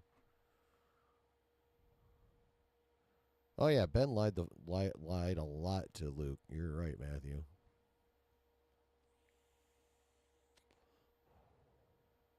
Justin says, so you're telling me they're thinking about making her a Force ghost, and we get the lamest Force ghost out of all of them? No, that's just speculation. That's all that, the Force ghost shit. That's just them speculating. That's not reporting.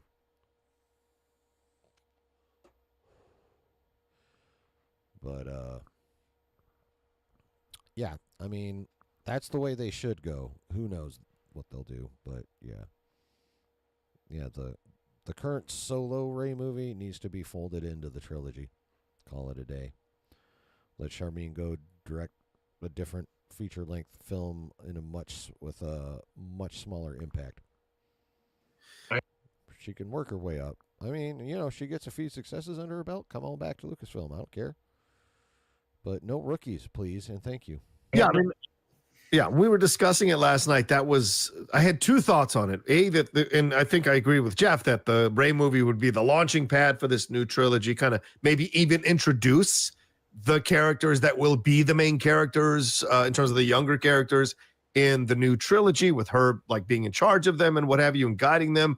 That's certainly a possibility. I also thought maybe they could go the Marvel route where you had a Rey trilogy that was supplemental to the overall trilogy. But Marvel seems to be able to do that with like Iron Man and Thor and Captain America. I don't know if Star Wars has the breadth to do that quite in the same way, or the pattern of doing that quite in the same way. So, yes, I like your idea first better, that it's a launching pad for them, man. I just like, could it be a bridge between this trilogy and the new trilogy? Is right. That movie? That's the only way I see it sort of existing, unless it gets, again, absorbed into it. And then it's like, well, what becomes of Sean Levy's project, which is supposed to be an older Rey or whatever. Right. I mean, could that be the third film? As I say, yeah. I have no idea. But let's think about this for a second. Let's assume they don't fold in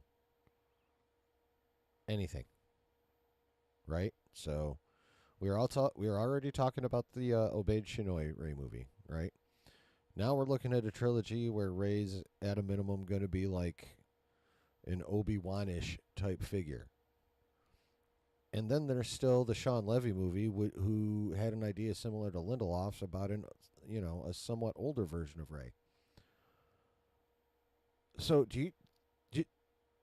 if they don't cancel/fold any of these projects into the trilogy, we're looking at 5 fucking Rey movies, people. 5.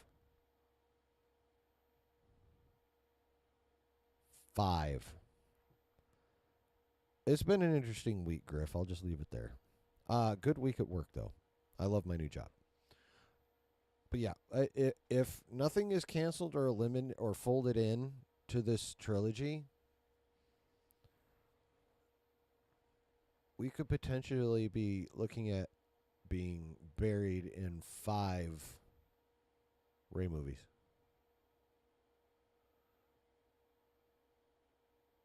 There needs to be some folding done. But it's like all these projects are technically the property of Lucasfilm. Like if Lucasfilm likes a little bit of what somebody's doing, but it's not a full movie, and same with this one over here. And then they're like, well, what if we just had Simon, pluck the back? I have no clue what is going on. Right. But I want to spend some time with this. So I want to keep asking you questions about this. What does your spidey sense tell you about Charmin Obaid-Chinoy? Because you know who hasn't been talking about this Star Wars movie since her initial comments over a year ago? Charmin Obaid-Chinoy. So does that tell you that she is not? I mean, I get it that she kind of stumbled out the gate, but everybody makes mistakes. But do you think that it's very clear that they're probably moving on? I think we can all agree that stumbled out the gate is a bit of a soft sell on what she did. On from her as director of this film and where they might be going. What do you reading between the lines? Okay, here's what I'll say. Okay. Reading between the lines, it doesn't feel like that movie will happen. At all. No matter who's directing it. You don't think the film will happen at all? No. Okay. Snyder's really fucking accurate. like with his actual scoops, which he gets shit from sources, but his sense of things. You know how Josh likes to talk about, you know, he's been doing that long enough. He's got a good sense of what how Feige thinks. Snyder's got a good sense of Hollywood, period. In that same vein. I think that there are a few movies that could still make the December 2026 date, right? Because Mando is on schedule for May 2026. Yeah. Right? Yeah. And then they have an untitled Star Wars movie, I think, in December 2026. Right. I think there's like 3 different movies that could possibly be. Okay. Right? The fact that it's not hers, despite how long it's been in the works, is worrisome, right? Because it's like, it seems like, honestly, Mangold's movie may have, I mean, he hasn't turned in a script yet. Right. Mangold. And nothing can happen until he has turned in a script. Right. But like that could leapfrog her movie and take that December 2026 slot. The other thing that I've heard is that Disney is not pressuring Lucasfilm to have a movie ready in December 2026. Oh, wow. They're like, if you don't have something by this time, it's okay. Because I think they're really planning for 5/25/27. Ah, okay. The 50th anniversary of Star Wars. I think Jeff's onto something here, but there's a bit of a problem. Guess what else comes out in May 2027? Albeit 3 weeks before this would.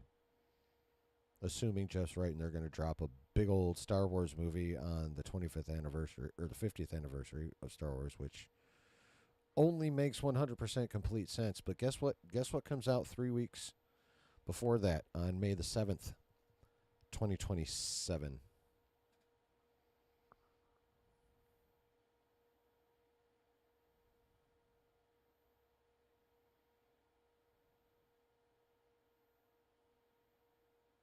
Anybody? Yes, executive judge. Yeah, 3 weeks before whatever they decide to do for the 50th anniversary of Star Wars, Secret Wars hits theaters. Now, it is 3 weeks. So, excuse me. There's a little bit of time for Secret Wars to lose steam. A little bit, but if Secret Wars is as sick as Marvel wants it to be, 3 weeks ain't going to be enough time. Not with the state Star Wars is still going to be in at that point. It's going to be a very sad 50th anniversary for Star Wars.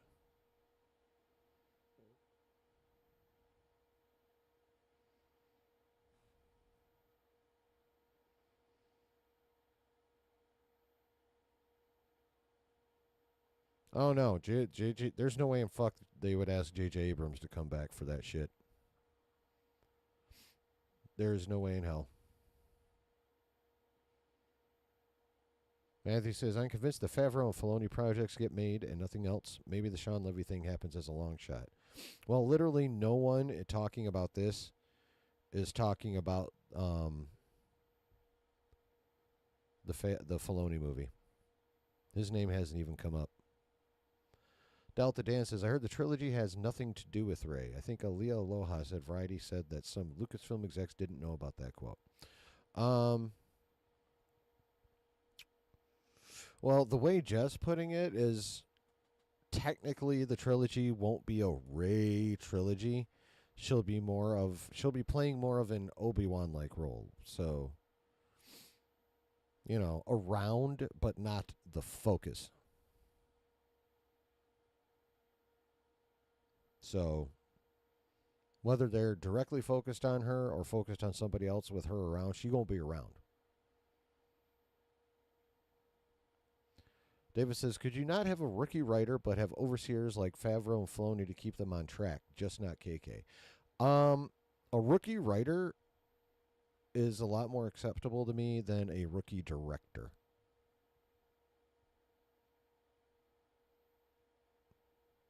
You can fix a script before anything's on film. If a director starts fucking shit up, then you're going to have a much harder time putting together, even in the edit, a good film.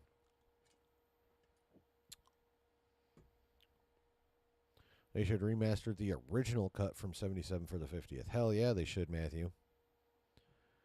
Executive judge says, I'm sure 3 weeks is enough time for the hype to die down.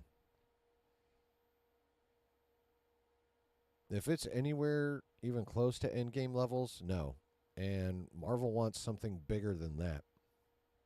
That's literally what they're shooting for.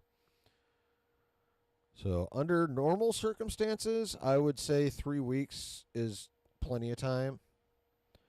But Star Wars is literally going to be in no better position in May of 2027 than it is now in November 2024. It ain't going to be in any better position. There's nothing coming down the line that is going to get a majority of Star Wars fans hyped back up.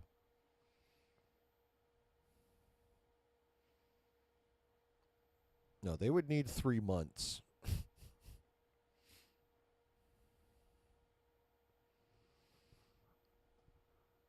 Oh, yeah, dude. That's why it made so much goddamn money.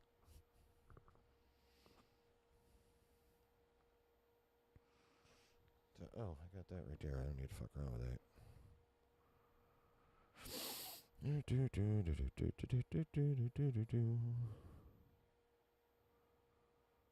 How much did you make, motherfucker? Yeah, Endgame grossed 356. Oh no, that was the budget. Sorry, 356 million. What'd you make, motherfucker?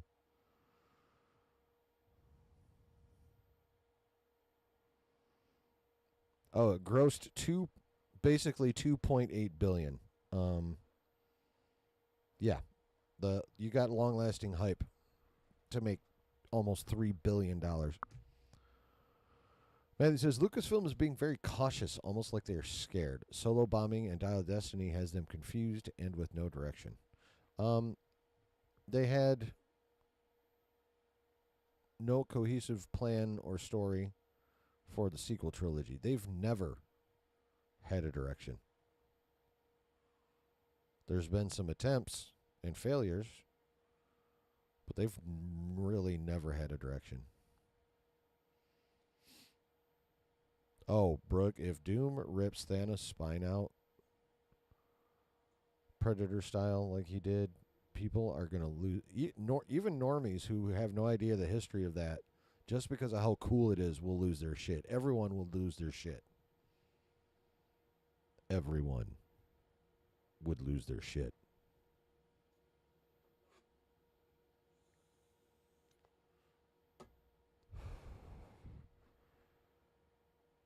How'd I like the Cat 4 trailer? Or we're going to get to that. I mean, after we're done with this bullshit, we're going to talk about D23.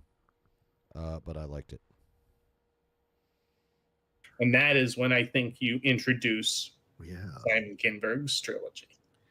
Yeah, I mean, if this is supposed to hit a December 2025, is that what you said, or December 2026?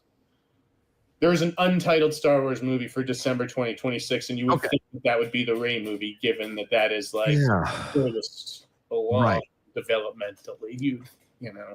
But would you go follow right back up like 5-6 months later with the first installment of the trilogy when you've just dropped the Rey film on a December 2026? That would be, I think, more the Mangold film would probably come out in December 2026. I think I'm more in your camp that it feels like. But if it is a bridge, right? If the Rey movie is a bridge, then why wouldn't the Rey movie come out December 2026 and then you start anew in May 2027? That's very true. Very true. But do you think any of these other movies are now like finished? Do you think the Mangold movie is going to happen? Do you think the other movie is going to happen here in this 3 that were announced? So what is it? Mangold's and Filoni's, and there's Taika's is still considered to be in development. Donald Glover was also mentioned in one of the trades articles. So it's like there's a bunch of things brewing. That's why my Taika's out. That's never gonna fucking happen. I don't know if Lando's gonna happen either, honestly. So I don't think those two are in the mix. It's Mangold and Filoni outside of all this other Rey shit. That's what matters. My source said there are probably 3 different projects: Mangold, Rey, and maybe Filoni. Okay. any of those could take that December 2026 slot if Lucasfilm presses forward. Right. Again, the other part of it, which everybody seems to be like just ignoring, is Go ahead. I don't think Kathy again will be around atop Lucasfilm by the time even Mandalorian comes out. But okay. And I think that makes sense.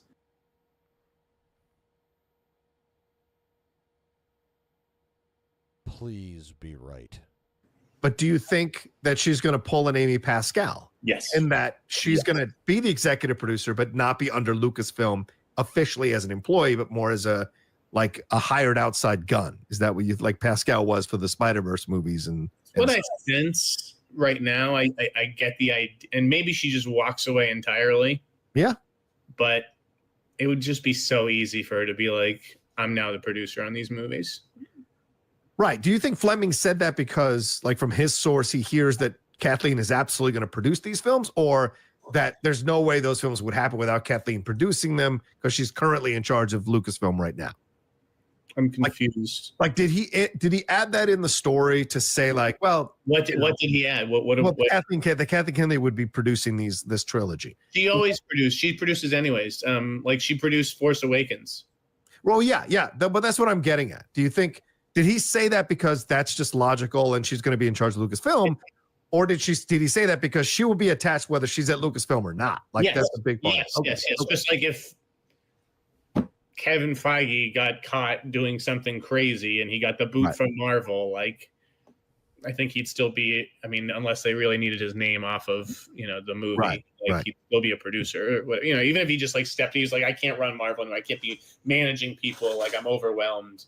But he'd still be a producer on movies. And I think that's what it is. It's like Kathy would still be a producer on Star Wars movies, yes. Yeah, but active or like Victoria Alonso, where they have to put her name on there? That's my question is, do you think she will be an active producer on this trilogy, whether she's under Lucasfilm or not? On this trilogy, yes, because she set it up and brought it in, yes. Yeah. But, not necessarily on everything going forward. No, right. But the reason I bring this up too is because, you have your sources.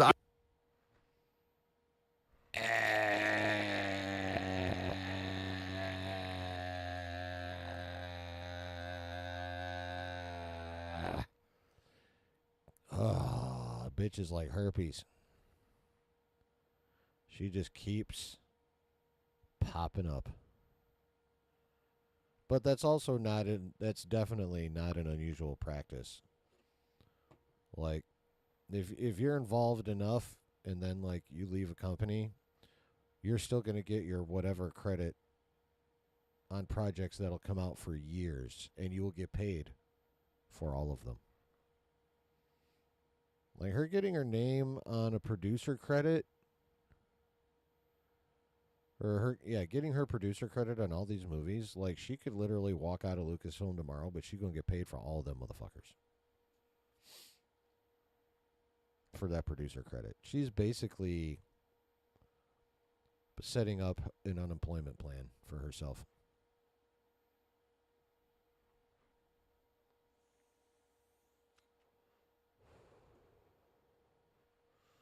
Tucker needs to go back to comedy.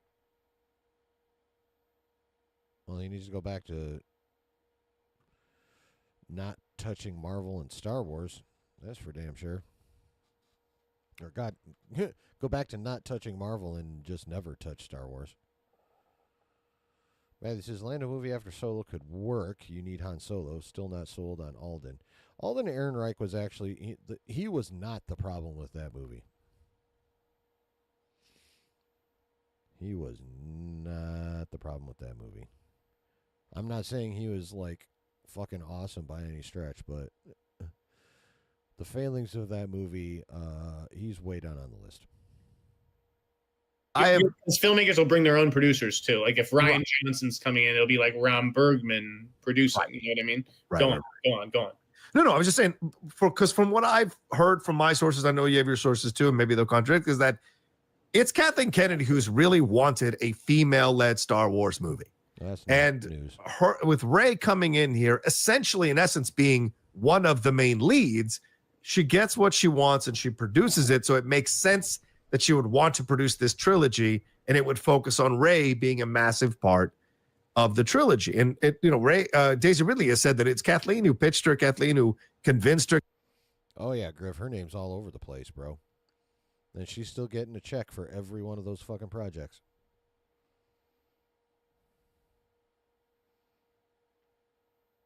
Yeah, mixed is literally the least you could say about that movie.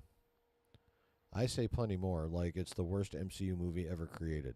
Kathleen, who showed her what was going on. So it makes sense as like a final hurrah from Kathleen Kennedy into Star Wars is to finally do something that she wanted to do, get the actress back. Might be a final hurrah for her, but it's a big old stank-ass turd for us. And then have a female-led Star Wars situation in the trilogy. So I'll put it this way. Yeah. Again, looking at Bob Iger is leaving next year. Yes. What is Bob Iger's legacy? Right? It's the acquisitions that he made during his time at Disney. Star Wars and Marvel. Star Wars, Marvel. I don't think he bought Pixar. Fox. That was probably way earlier. I think that was before him, yeah.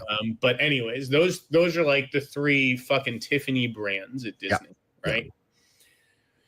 I think all of them needed course correction. Yeah. Right? All three needed course correction. Yeah. And he's ensuring that. So Pixar has an Incredibles 3 in the works, right? Yeah. Yeah. And Toy Story 5 in the works. Those are like the most important things. Yeah. The brands. Yeah. So like Pixar's on its way. Marvel is, got 2 Avengers movies. They're paying Downey to come back. They've got Fantastic Four. They've got X-Men. It's time like for the Fox stuff to continue to pay off outside of Deadpool, right? Yeah. Iger did buy Pixar apparently. Okay. So he gets credit for all 3. Oh, and Fox, right? Yeah, that's right. It's a good point. Yeah. So like that's, Marvel is now like set up for the future as he makes his way out the door. Now it's time to right the ship on Star Wars. Right. And I think that's the way I interpreted this whole like Kinberg thing. It was Iger being like, I don't care if he's like not the most popular choice or the hippest choice or the coolest choice. Like this guy is a fucking, he's Simon Kinberg for a reason. Yeah. He's a proven screenwriter, and like he's gonna fucking get this shit together by the time I retire next year. Do you think this is, Christian said this on the show yesterday, we were talking about it. Do you think this is a trial run? This is let's see what you do with this. And if you do really well with this and we like you, we'll give you the Kathleen Kennedy job. Kinberg? Yeah. Because I think the bloom is off the rose on Filoni, and I don't think they're going to go to Favreau, and they need someone to step in. And Kinberg saves it. Huh? You're not wrong. I could see it. I'm only saying this because he's done it in multiple franchises, right? X-Men, Sherlock Holmes, Star Wars with Rebels. Like he has experience landing the plane in multiple franchises, so it would bring some stability back. It depends what he wants to do, right? Like, and I guess I was going to say, does he want to do this or does he do this? But fucking James Gunn he does both. It's like, does he want to run the studio? Does he want to be the Kevin Feige producer overseer and bring in different directors? Or we all know Kinberg harbors directing hopes, right? He did Dark Phoenix. Ooh, he should stop harboring. Right, exactly. Like, hey, I don't know what's wrong like with writers just saying, hey, I'm a great writer and I'm not necessarily a director. They're like 2 different sides of the brain. And I'm shocked how many writer-directors there are. But a lot of writers just aren't meant to be directors. Yeah. So it's really just about like, does he want to do this, or is it like, hey, I wrote this trilogy, now you have to let me direct one of these movies? God. Well, that could be the leverage play for him rather than, hey, I want to run Lucasfilm now. Oh, that makes no sense because they have such a great stable of directors from just the TV shows. And so to me, it's like, I don't understand why you'd want to do. I mean, I get it, ego and the desire to do it. And what bigger play or toy box can you have than Star Wars? No rookies, John Roca. No rookies. Direct a film. But I mean, we saw Last Stand. Has he gotten better by not directing movies? It seems no rookies.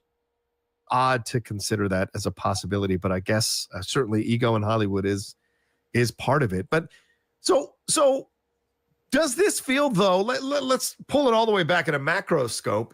like they just announced 3 films just a little bit a while ago, right? Now you come out of left field with a trilogy like this and drop it right in the middle of everything. And everyone's like, now, and a lot of people, right? I don't want to say everyone, but a lot of people are like, what the fuck is going on here?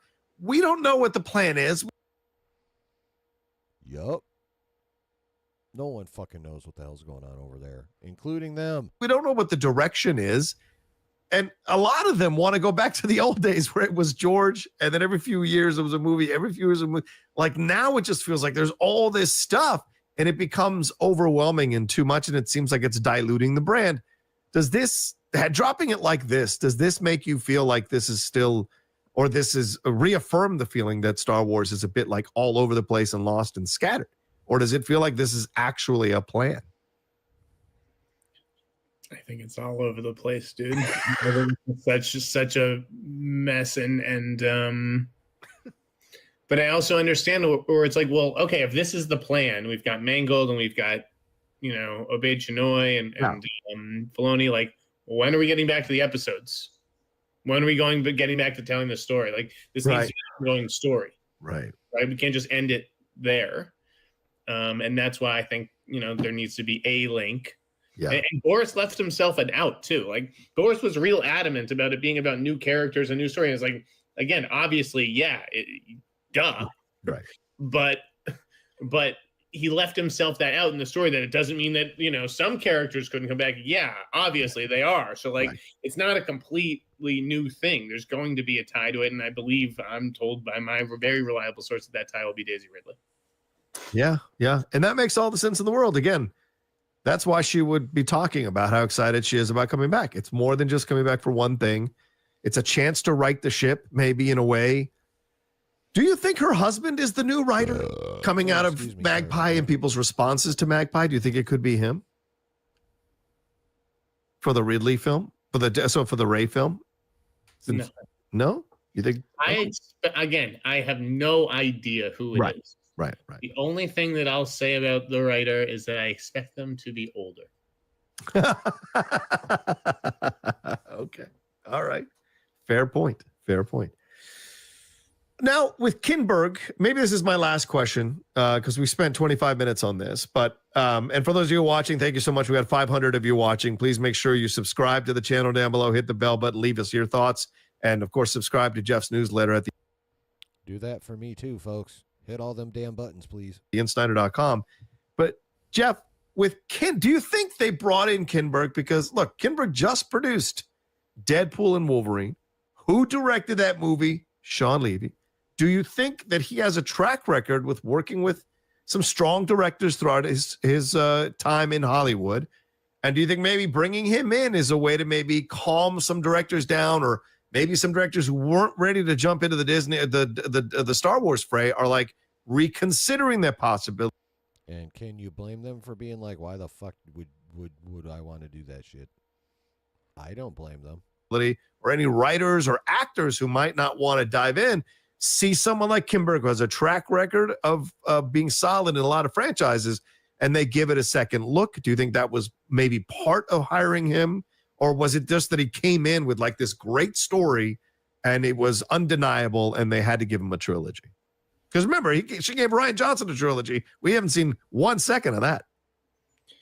Nor will we ever see a second of that. That and Taika's are gone. Gone.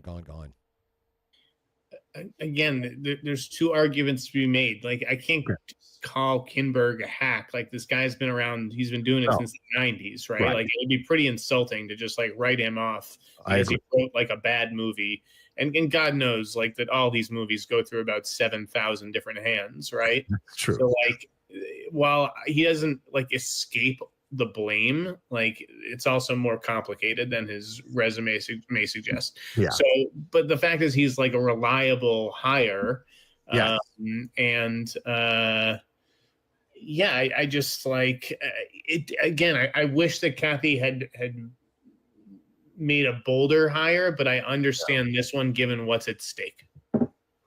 Have they worked together before? I don't know if they've worked. I mean, it seems like impossible that they haven't. Yeah. I mean, like you said, he's been involved in other Star Wars stuff, right? Right, Star Wars Rebels. But I mean, a lot of people behind the scenes said that he was only involved in the first season and minimally, and it was Filoni who really kind of took over after that and took it and really kind of made it as good as it was. I just think the idea has to be like these movies have to be essential.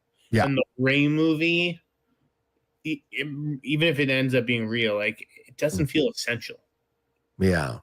It feels like a bridge movie. It feels like filler, and you can't just throw out stuff like this and expect the audience to keep coming back. So I think that the sooner, again, in Hollywood, as I wrote last night, sooner is better than later.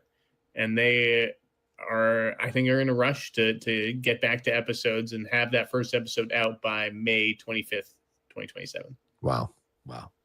All right. Anything more on this that you've heard? Anything more on this that you can speculate about? Anything more on this you can add to the story? We've covered Star Wars enough. We've got a lot to cover. I just wanted to make sure. Yeah, let's take a break and get on with it. All right. Let's take a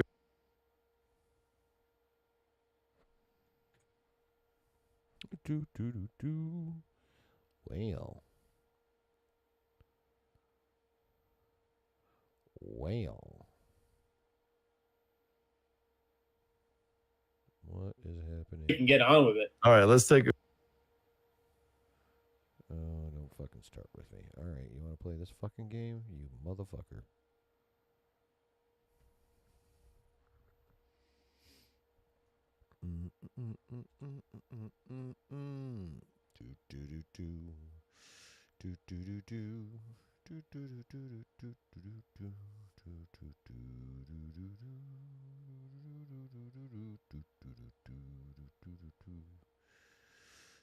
Okay, what the fuck was that? Oh, of course, it's that dipshit. All right.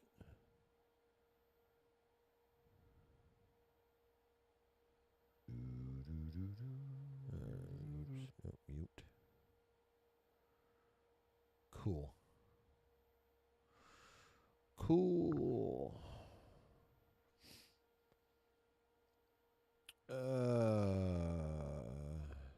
Executive judge, I thought Iger wasn't leaving till 26. That's what I thought too. Maybe it's just like a super early 2026 or super late 2025 thing. I mean, honestly, it really doesn't matter too much either way. I know they want his replacement fully functional on their own by 2026. So,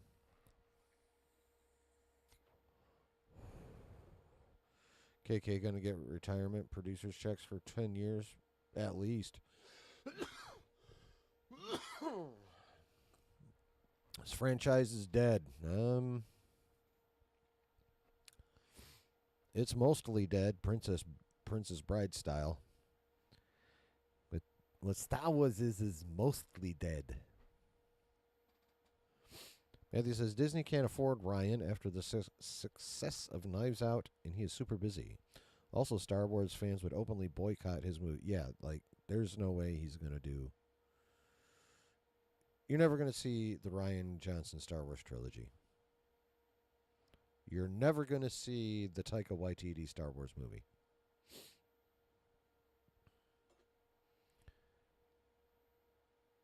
You may not get the Levy movie. You may not get the Obey Shinoy movie. Hell, you might not even get the Filoni movie or the Mangold movie. I think Snyder is right. So far as the general public goes, Star Wars is the episode movies. So I can totally see them eliminating / folding stuff in / pushing stuff to concentrate on the next 3 episodes.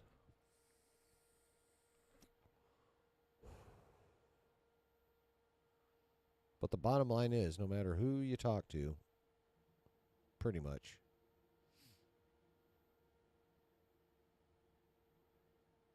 we're definitely getting a trilogy, and Ray is definitely going to be involved. There may be dispute on the level of involvement, but involvement is not in dispute.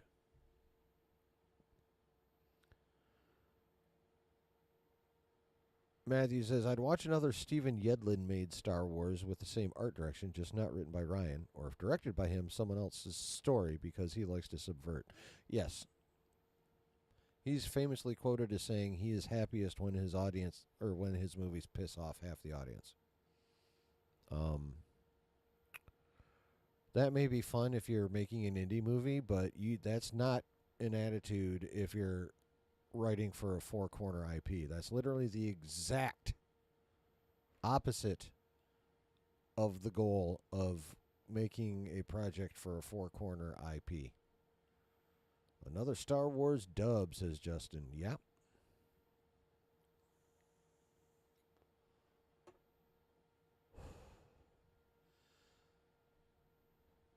So we're definitely getting a trilogy. The question is, at this point, how much of what's left are we going to get?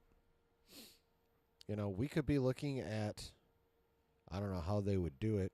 I have no fucking clue how they would even,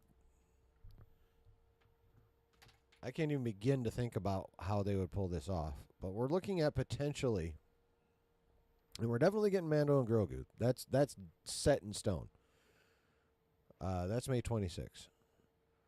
But supposedly still in the pipeline, we've got the Solo Ray movie. The Sharmeen Obaid shouldn't be directing this shit, as Josh said earlier. We got that. We got the Mangold, Dawn of the Jedi-ish, whatever fucking movie. We got whatever Sean Levy's supposed to be doing. And then we've got that trilogy. That is 6 fucking projects, bro. Talking 3 projects to somewhere fit in and around the trilogy. I don't see any way it's all getting made. I just don't. I don't know how.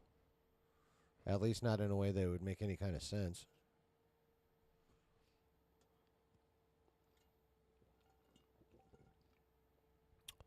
Old Republic was a trilogy, says Matthew. Obi-Wan was a trilogy. There have been lots of trilogies unmade.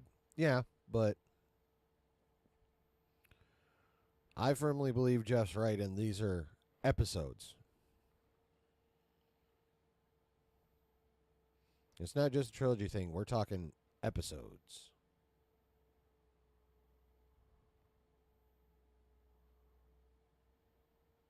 Like, Obi-Wan may have been a trilogy in its original conception, and I totally would have been here for it, but it still wouldn't have been an episode. And Jeff was dead ass with that. The source of your money, which is the general public, a.k.a. normies, you don't get the bank without the normies. And the normies don't give a fuck about Star Wars, if at all, beyond the episodes. Like, that was a based ass take. He's dead on with that shit, in my opinion.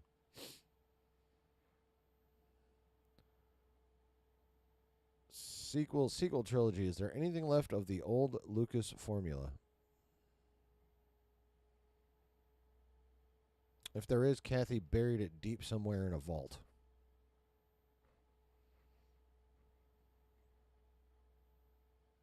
Yeah.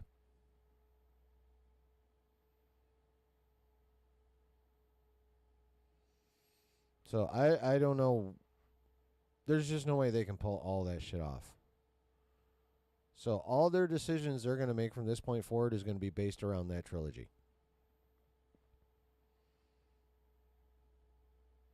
Anything outside of Mando and Grogu and the trilogy is now up in the air.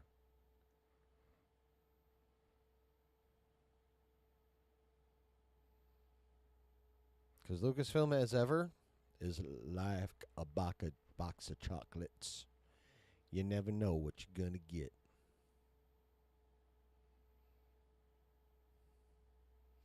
I know someone said Disney Star Wars was new Coke. You know what? That's a very generational reference, but that's dead ass. That is fucking dead ass. Disney Star Wars was new Coke. I mean, I remember new Coke. Yep. That is a very good that's a very good equivalent. Whoever came up with that one is they get it. They fucking get it.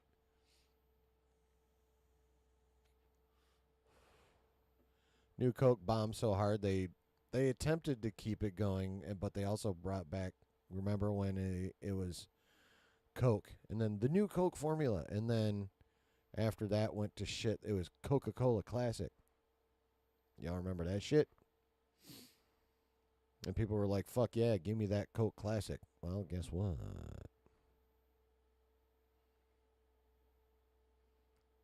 Star Wars Classic would help a lot.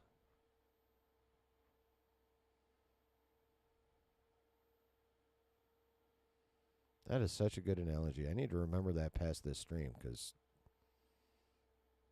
that's just fun. I like that. All right, chat. Any further thoughts on the trilogy or anything else Star Warsy?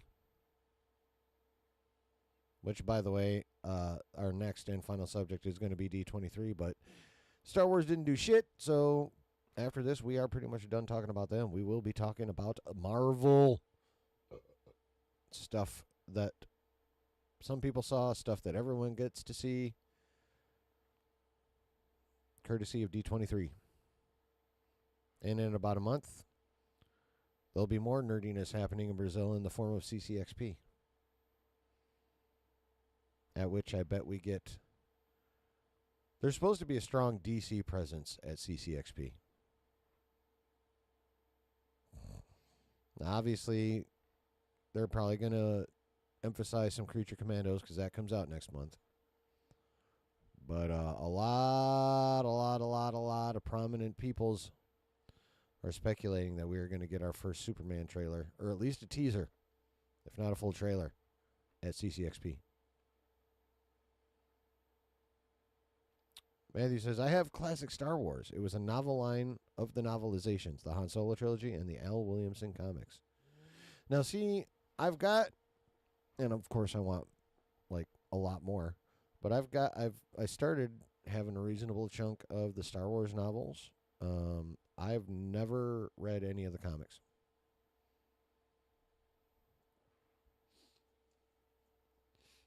But I really want the Dark Horse Vader comics badly.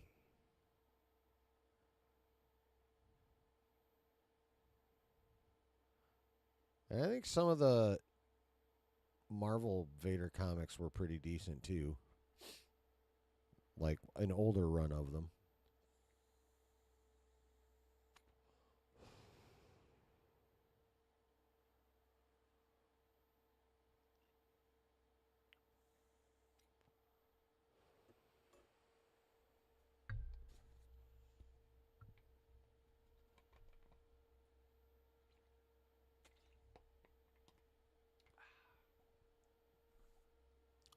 You mean the Dark Times?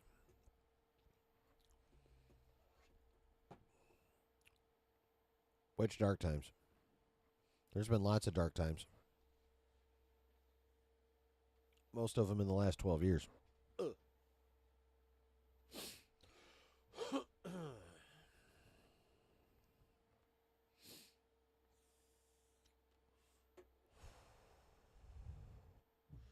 We done with the Star Warses?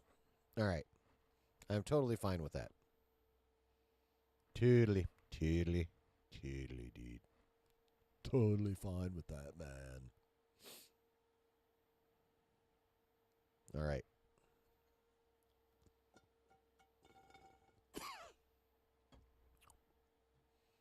Dark Horse line of comics was called Dark Times. Oh, well then I want that. I want it. I want it bad. I need it. I need it. Okay. So, we talked about all the happy shit. Just kidding. Now that we got all the bullshit out of the way, we got election ramifications in Hollywood out of the way. We got fucking Star Wars out of the way. Now I'm going to go get this full bladder out of the way and get a little something more to drink. And then we are going to talk about Marvel stuff that we now know thanks to D23. Be back in a bit.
Hello. Hello. My volume has been all over the place. Sorry.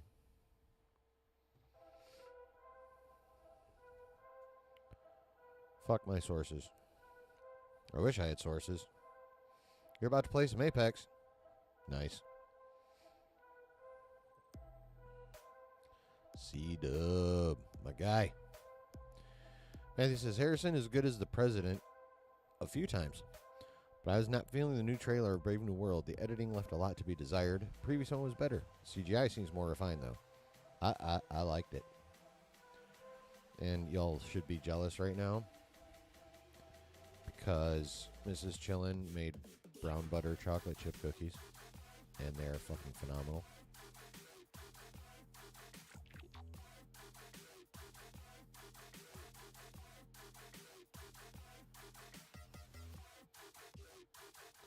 Oh my god.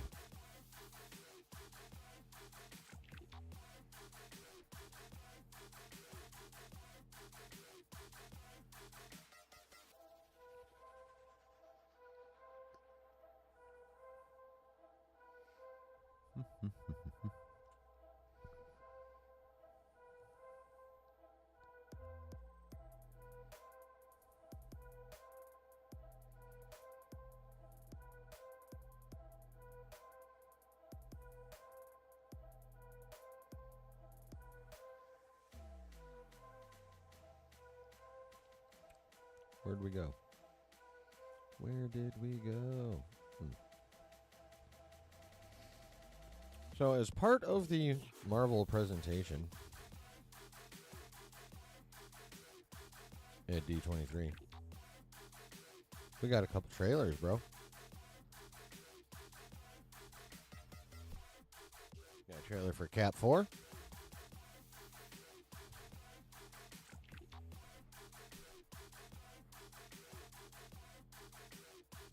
And we got a trailer for Thunderbolts.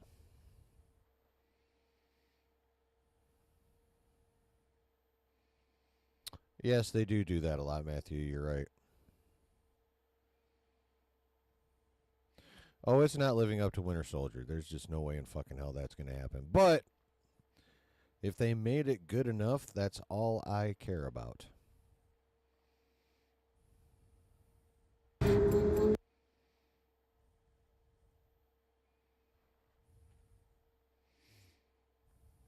What the hell? You asked for me. Here I am. You want to help me? Is there anything you remember? Ladies and gentlemen, the President of the United States, Thaddeus Ross.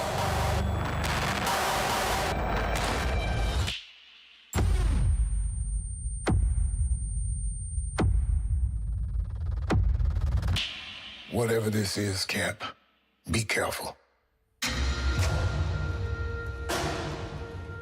What do we know? There were 5 shooters. This was a coordinated terrorist attack, sir. I was a wartime general. Now I'm a wartime president. Your inner circle's been compromised. Let me fix it. Watch yourself. You're not Steve Rogers. You're right. I'm not.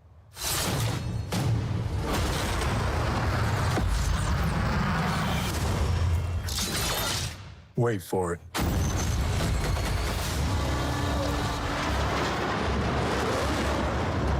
We're on the brink of war. I can't trust anyone. Nothing about this feels right. Captain America. You ever ask yourself, who's playing who?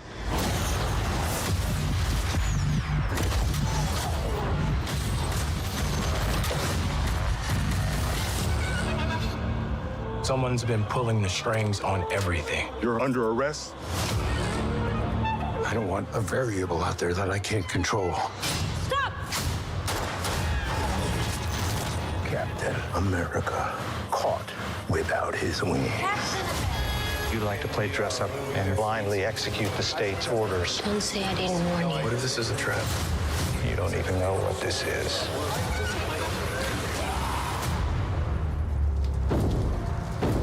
Since when were they red?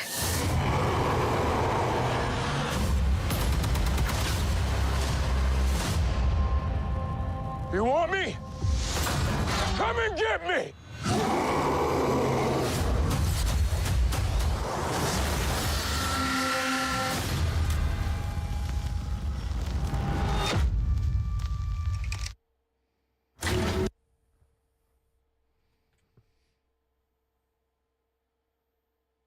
All right, so that trailer's dope. That choice with the fucking line up the middle thing, I don't know what the hell. I know what they were trying to do. That was really annoying, honestly. But I mean, I'm not surprised we still haven't gotten a look at the leader, but he's obviously playing a big part in it. The action does look pretty good. Looks like they've tightened up the CGI a bit since their last one, last trailer. Who's the bad guy? Probably the leader. You know, like the brain behind everything.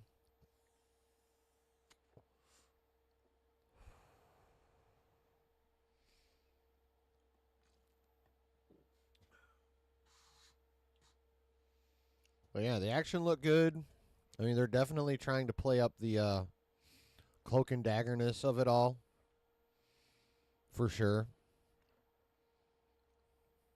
Which is obviously how they're trying to relate it to Winter Soldier, because that was obviously very cloak and dagger too.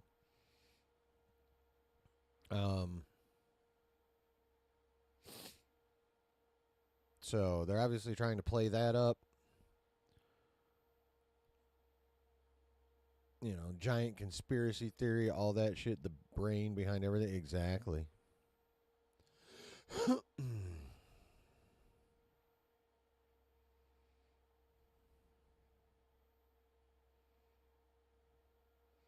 Yeah, no, I don't think the leader's gonna get the MODOK treatment, Your Honor. I don't see that happening. Please God, no. But yeah, I don't see that happening. So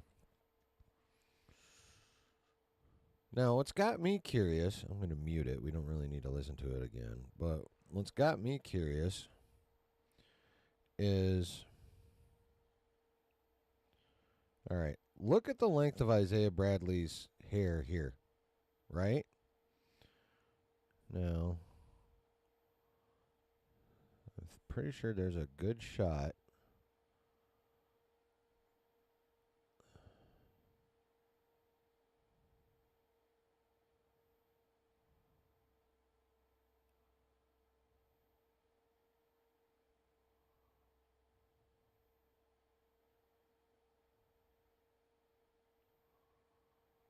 Oh, no.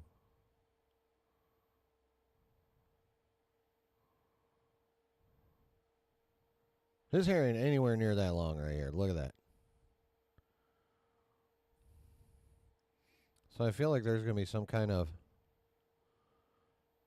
See, look at that. There's got to be some kind of time jump in this motherfucker. Yeah, I'm relatively blinked up myself, Dub. Brooke says, if this film is 70% as good as Winter Soldier, I will be satisfied. I'll be satisfied with 50. But, of course, I think Winter Soldier is that fucking good. So, yeah, if this movie is half as good as I think Winter Soldier is, I'm fine.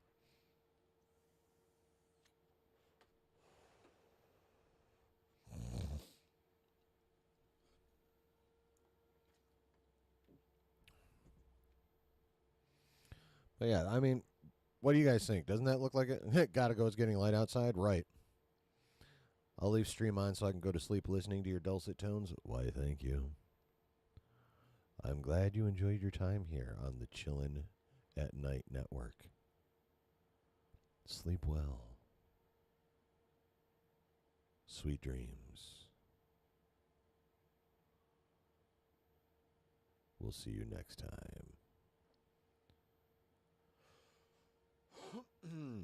I mean, like, seriously, if this movie is 70% as good as Winter Soldier, it will have overachieved, in my opinion. We think Cat 4 and Thunderbolts are going to be connected together. Yeah. In terms of setting up the Earthbound team for Doomsday, yes.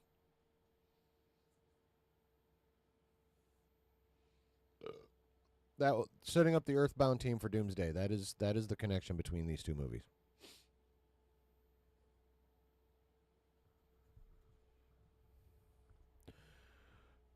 Executive Judge says, I know everyone praises Winter Soldier as their fave Cap film. For me, Civil War is my fave, but Winter Soldier is a close second.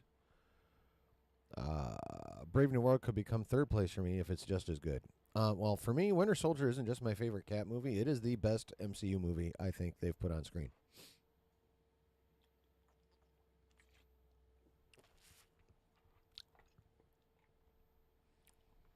Well, you guys think the leader's working for What's Her Fuzz? I mean, that's possible. That is possible. Yeah, Soft Part 1 and 2, yeah, pretty much. Not sequels, but connected. But yeah, no, Winter Soldier isn't just my favorite Cat movie, it's my favorite MCU movie, period. But yeah, Civil War is fucking awesome. I mean, think about this. Winter Soldier, Civil War, Infinity War, and Endgame. Russo's, McFeely, Feige, mostly RDJ. I don't think he was in Civil War whatsoever. I mean, not Civil War, but Winter Soldier whatsoever. But, I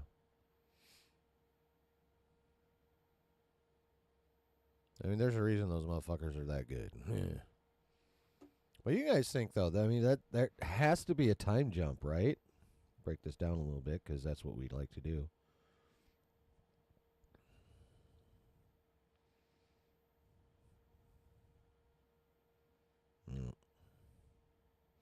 I like how they made him robotic. That was kind of cool. Manchurian Candidate shit.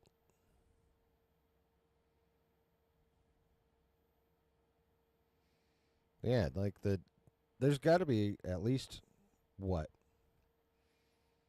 3 to 6 month time jump? I don't know how fast dude's hair grows, but there's got to be a time jump. Obviously, all that's connected, and there he is.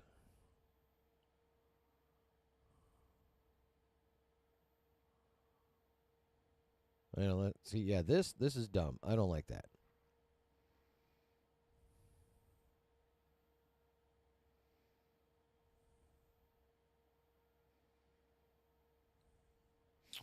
All right, now they're having a funeral with the casket and the flag at some point in this trailer. Does this not look like it'll be after that funeral? Who does that say? That says Mort or more. I'm not set up to zoom.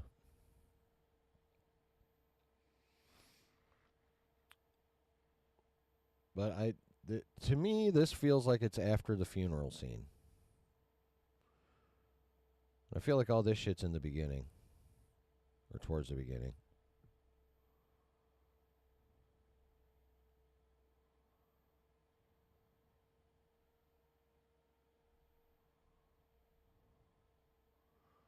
I'm 99.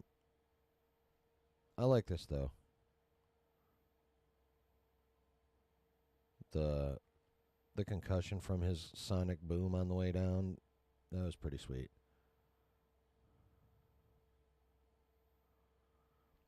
I mean, see? This. That scene earlier, I feel like it happens after this.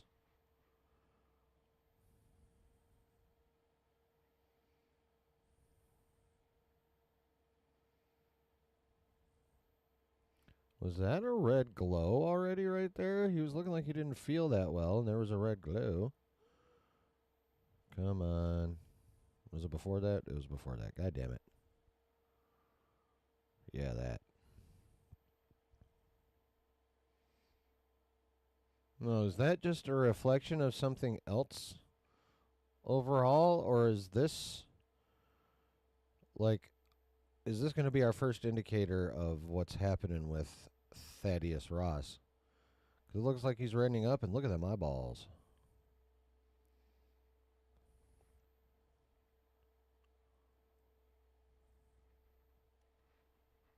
I don't care what anyone says. That's fucking cool.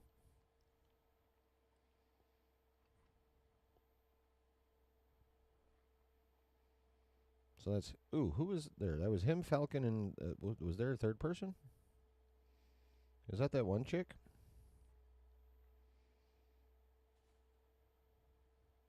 Yeah, it looks like that one CIA chick or whatever. Yeah, her. I wonder who he's shooting.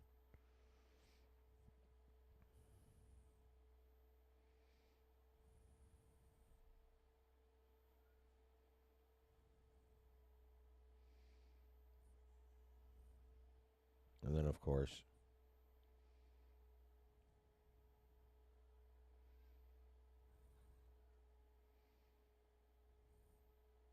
I think the Hulk looks good. Like, just as, you know, Hulks should look, he looks good.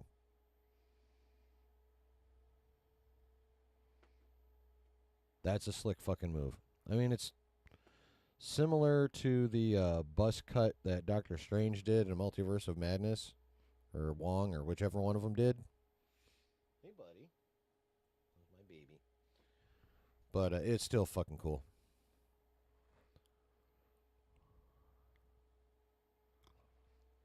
Yeah, Thunderbolts will overshadow Cap 4 by a lot, but they're going to be connected.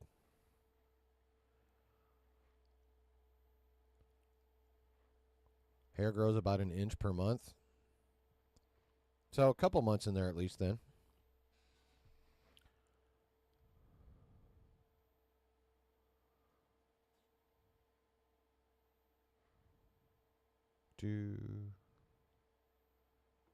Yeah, Sam flying next to fighter jets is pretty sweet, Brooke. You are right. Executive Judge says, I really appreciate they're not showing Leader's full appearance and potentially saving it for theater viewing. I mean, yeah, that is cool. You're chopping more peppers, Daniel, and thanks for coming in. Appreciate you.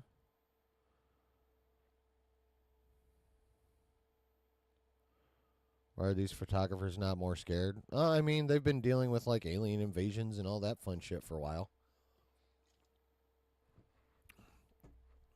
Hulk's ravaging, that kind of thing. Kind of like photographers who are routinely embedded with active military. Same kind of thing. All right, so that is the Brave New World trailer. I think it's pretty, like, overall, I think it's a pretty good trailer. Oh, I mean, yeah, you're right, Delta Dan. If a Hulk's involved, I'm done. Actually, you know what? I would probably just, like, huddle up and not move and hope he never notices me. How will Cap get overshadowed by Thunderbolts? Because all indications are that Thunderbolts is a much higher quality movie than what Brave New World's going to be. And if that's true, then yeah, quality always wins.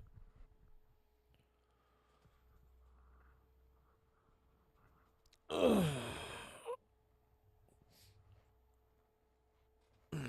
speaking of Thunderbolts, exactly, play dead.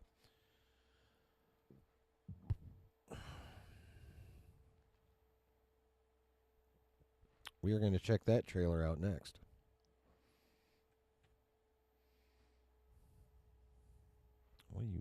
Why do you keep doing that? You're so weird. So weird. Yes, and definitely hope you don't step on you. All right. Thunderbolts.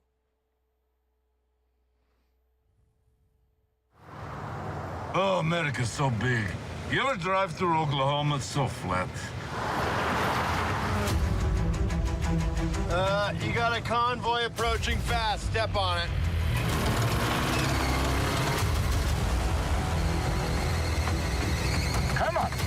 baby. Okay, a bit faster, please. Lexi! Okay, don't worry. Engaging defensive measures. Oh my god. Wait, that's not supposed Oh my god. Walker, shield!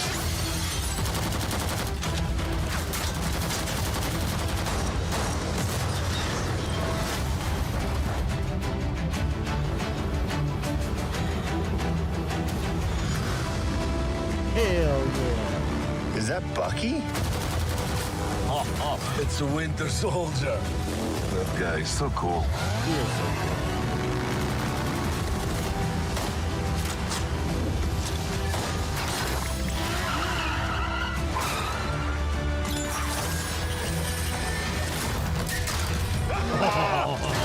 That's what I talk about! That's not good.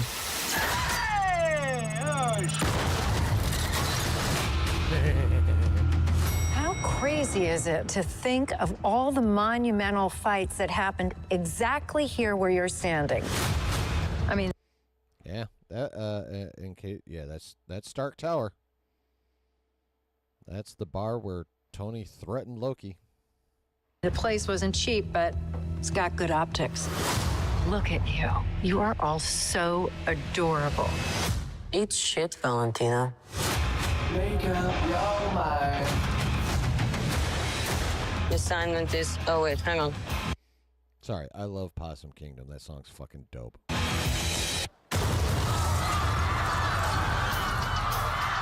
Assignment is complete.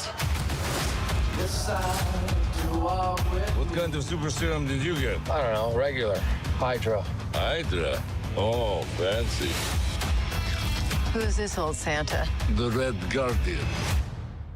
What? Everyone here has done bad things. Shadow ops. Contract kills.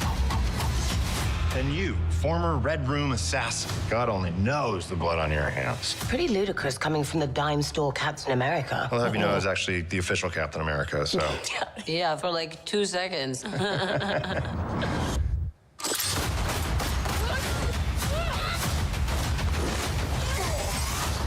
getting so tense in here. Who are you? I'm Bob.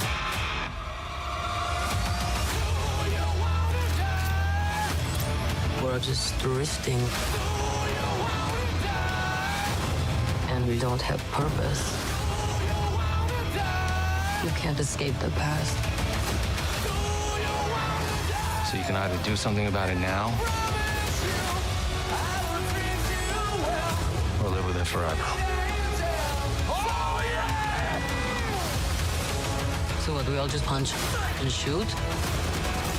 We are the Thunderbolts! Can't call ourselves that. Thank God. The Thunderbolts. It's a cool name.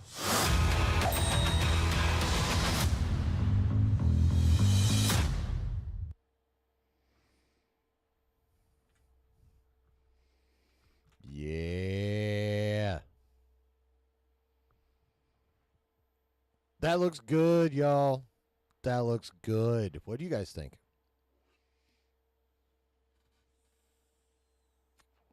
Oh, David Harbour is awesome, Brooke. I love that guy.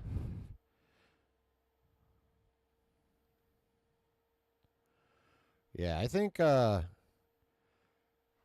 Sentry's going to tear some shit up. Sentry is definitely going to tear some shit up. Is that what she was carrying? I was wondering what that was. I couldn't quite tell. And I wasn't curious enough to, like, check it out. Oh, yeah. Possum Kingdom by the Toadies is peak. Super peak. Yeah, the action looks really good. It looks a hell of a lot better than the first look we got at it. That's what I hear, Brooke.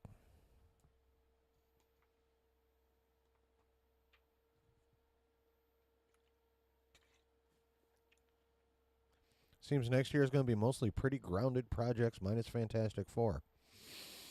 Yeah, well, let's see. We got Friendly Neighborhood Spider-Man in January. Cap in February. Daredevil in March. I think we skip April. I don't think anything comes out in April, but I could be wrong. Thunderbolts in May. I'm not going to remember everything, but there's 9 projects next year. 3 movies, 3 shows, 3 animateds.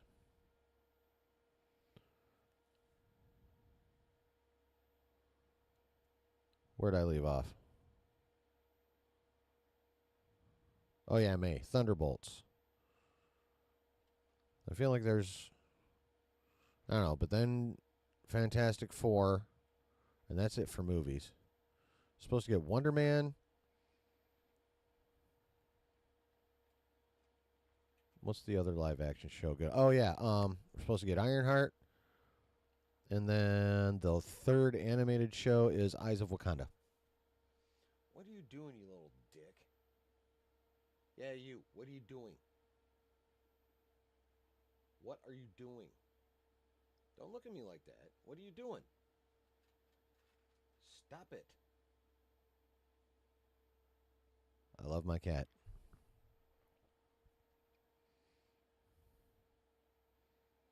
You're dehydrating oh my God, no.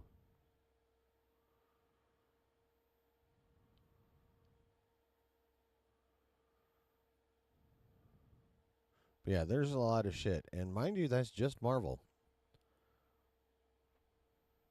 Oh, we got What If Season 3 coming out December. Y'all seen some of the images of that? That's something else that came out of D23.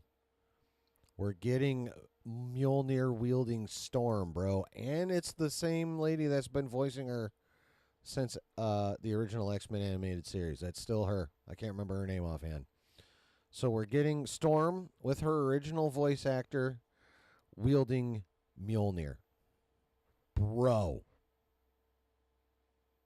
Give me that all day. Bring that version of Storm at least in just for Secret Wars. Holy shit. Storm with the fucking Mjolnir? Gimme. Yeah. Let me see if I can find her on the old Twitx here, because I know I bookmarked a bunch of shit.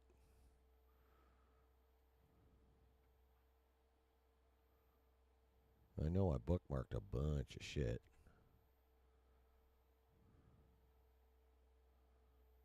Wait, what?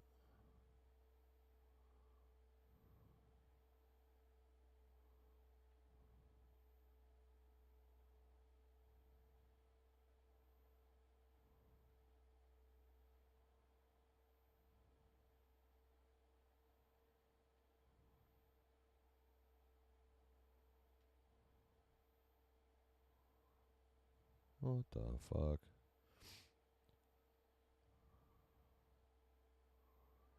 Yeah, anyway. Stupidity. Stupidity, stupidity.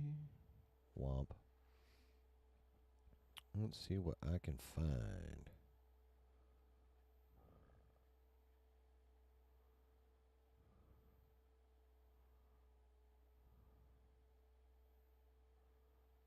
No, no, no, no, no, no, no, no, no. Did I not bookmark any of that shit? Wow, what a dumbass. I guess we'll have to do it this way. Oh, I know what I was going to do. That's what I was going to do. I was going to cheat just a little bit and do this. Oh, wait, no, not that one. That one.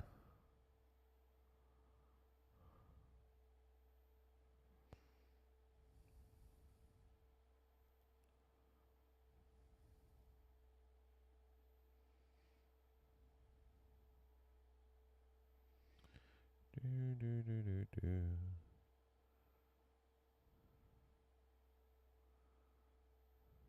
What the fuck?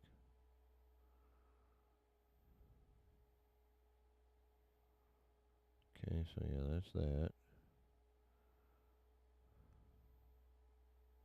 Okay.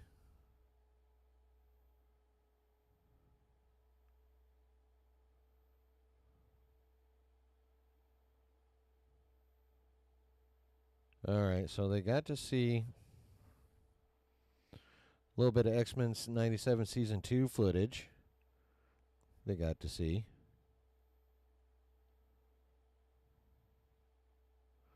Oh, yeah, we never did get a Daredevil Born Again trailer.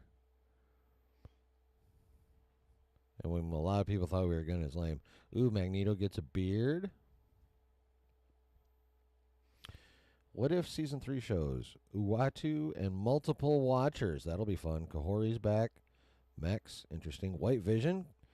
I wonder if they're going to in any way tie that to Vision Quest. Ice Giant Loki. That'll be dope. Storm with Mjolnir. Hell yeah. And I hear a lot of people call him Arisham. That looks more like Arisham to me. I don't know.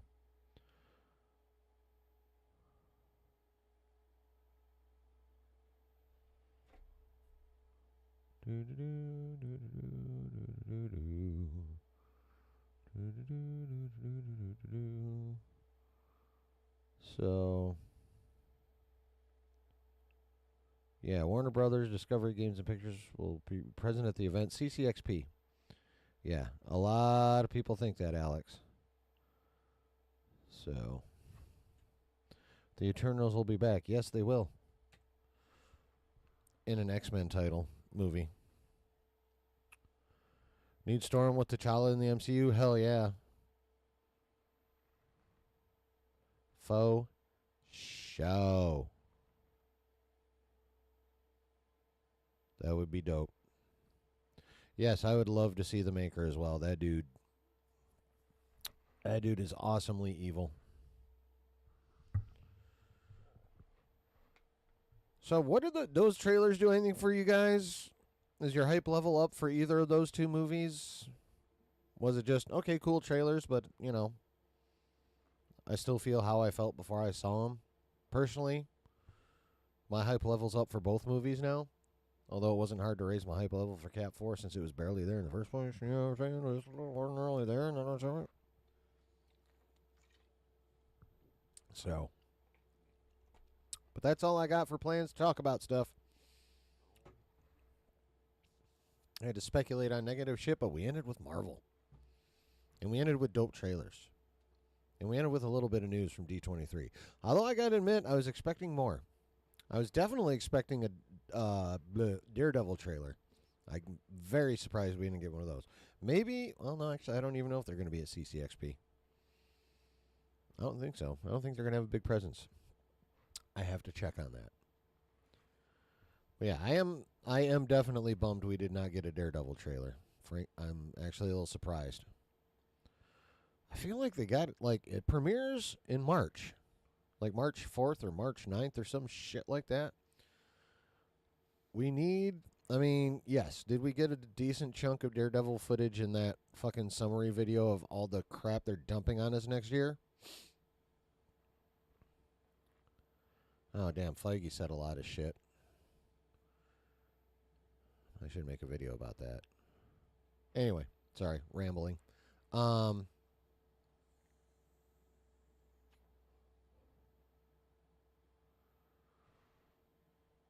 I actually do have a little bit. I mean, they're still doing even more reshoots on Cap 4, so. But hopefully the increase in trailer quality is indicative of at least enough of an increase in overall movie quality to where it will not suck. Like, honestly, that's all I'm hoping for when it comes to Captain America Brave New World is just, please don't suck. Be a entertaining movie. Doesn't have to be that strong story-wise. Doesn't, it can't be ass and make no sense at all, but just don't suck. As long as I can walk out of the theater going, you know what? Cool. I'll be happy. That's all I want from that fucking movie. I am expecting a bit more from Thunderbolts now, honestly, and I never thought I'd say that. For the longest time, I did not think I would ever give a fuck about that movie, but guess what? Now I do. Because I have new information in the form of cool trailers.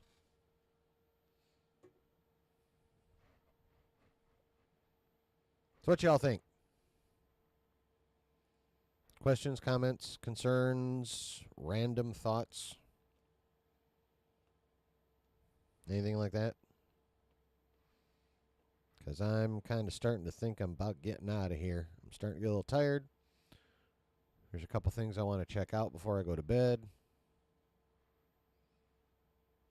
Yeah, no. But what you guys got for me?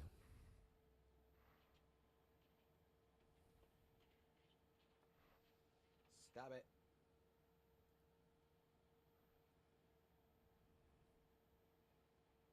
Thunderbolts looks like... What?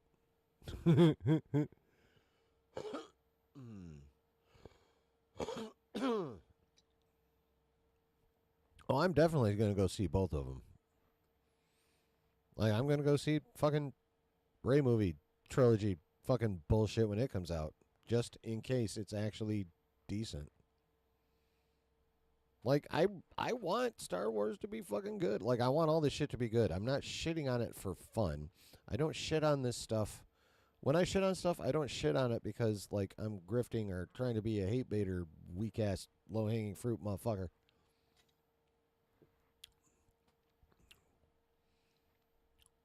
But, you know, if your stuff ain't up to par, I'm going to shit on it. It's just that simple. And if it's good, I will praise it. Looks like old school Marvel, the Thunderbolts. I mean, yeah. At a minimum, like the good parts of Phase 2.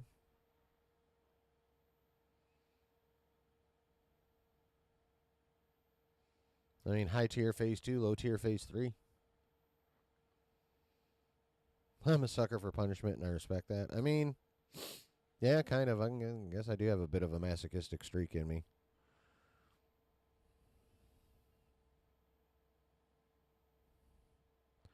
But, like, I also don't want to, like, speak in a vacuum either, you know?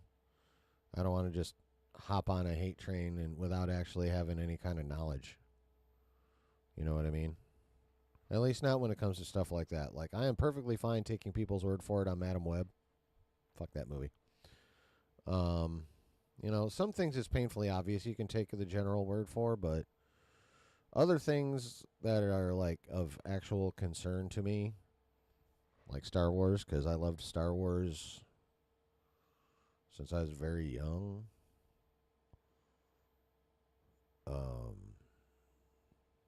So, yeah, I want it to be good, but if you're going to fuck it up, I'm damn sure going to tell you about it. So, anything else, guys? Because if not, I'm dipping. I'm ready to be done. It's starting to get sleepy because I have a regular job now that I got to get up in the fucking morning and go do. I mean, I love my job, honestly. As soon as I get that not very user-friendly fucking program figured out that we use, I'm going to be like, booyah. Delta Dan says, I'm going to see both either way. Damn it. Can't be worse than the last couple years. Yeah, no, you're right. I don't think anything will ever be as bad as Love and Thunder and Quantumania in the MCU ever again. I know a lot of people are like, the Marvels suck just as bad as them. It barely made any money. It barely made any money because people were just that fucking pissed at Marvel by that point. Excuse me.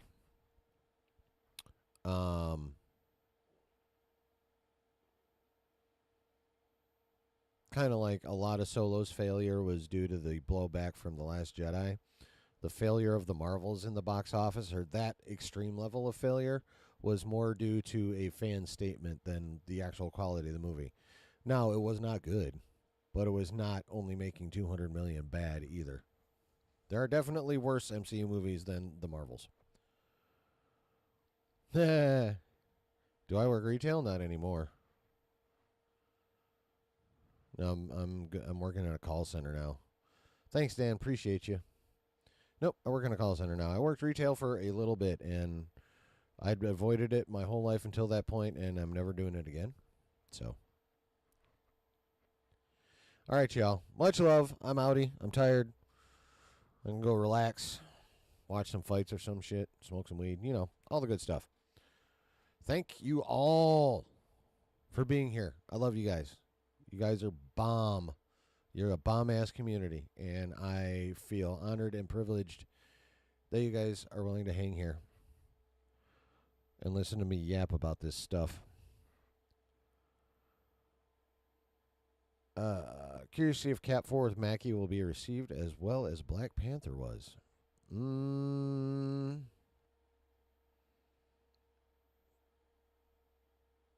I mean, I would love for that to happen, but I don't think it will. Unfortunately, it would be great if somehow they managed to, even as much time and money as they had to spend on it, if they somehow managed to get it even, well, between the two Black Panther movies in quality, that'll be fucking great.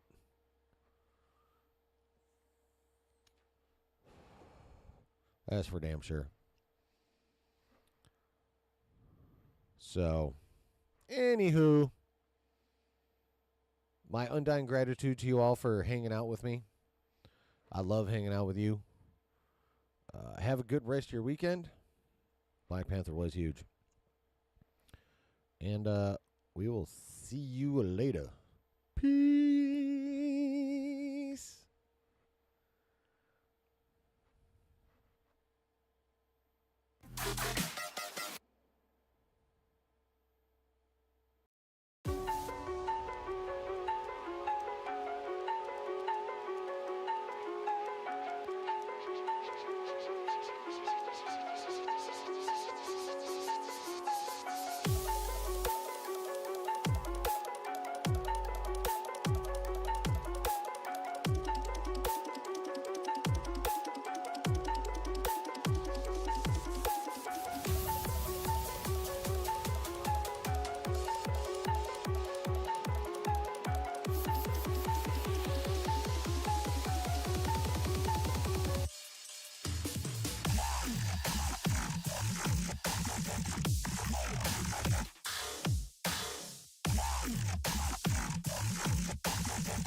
Mackie.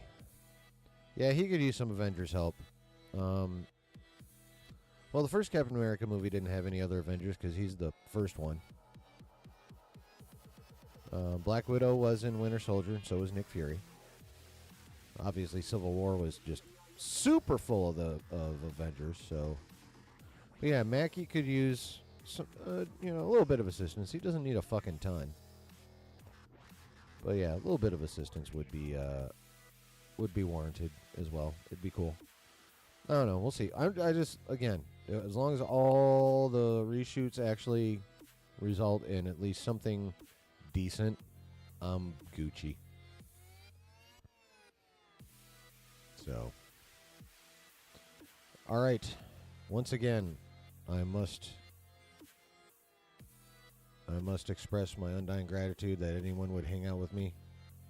I appreciate y'all. I love y'all. Wherever you're at and whoever you're with, make sure you always keep it nerdy. Peace, y'all.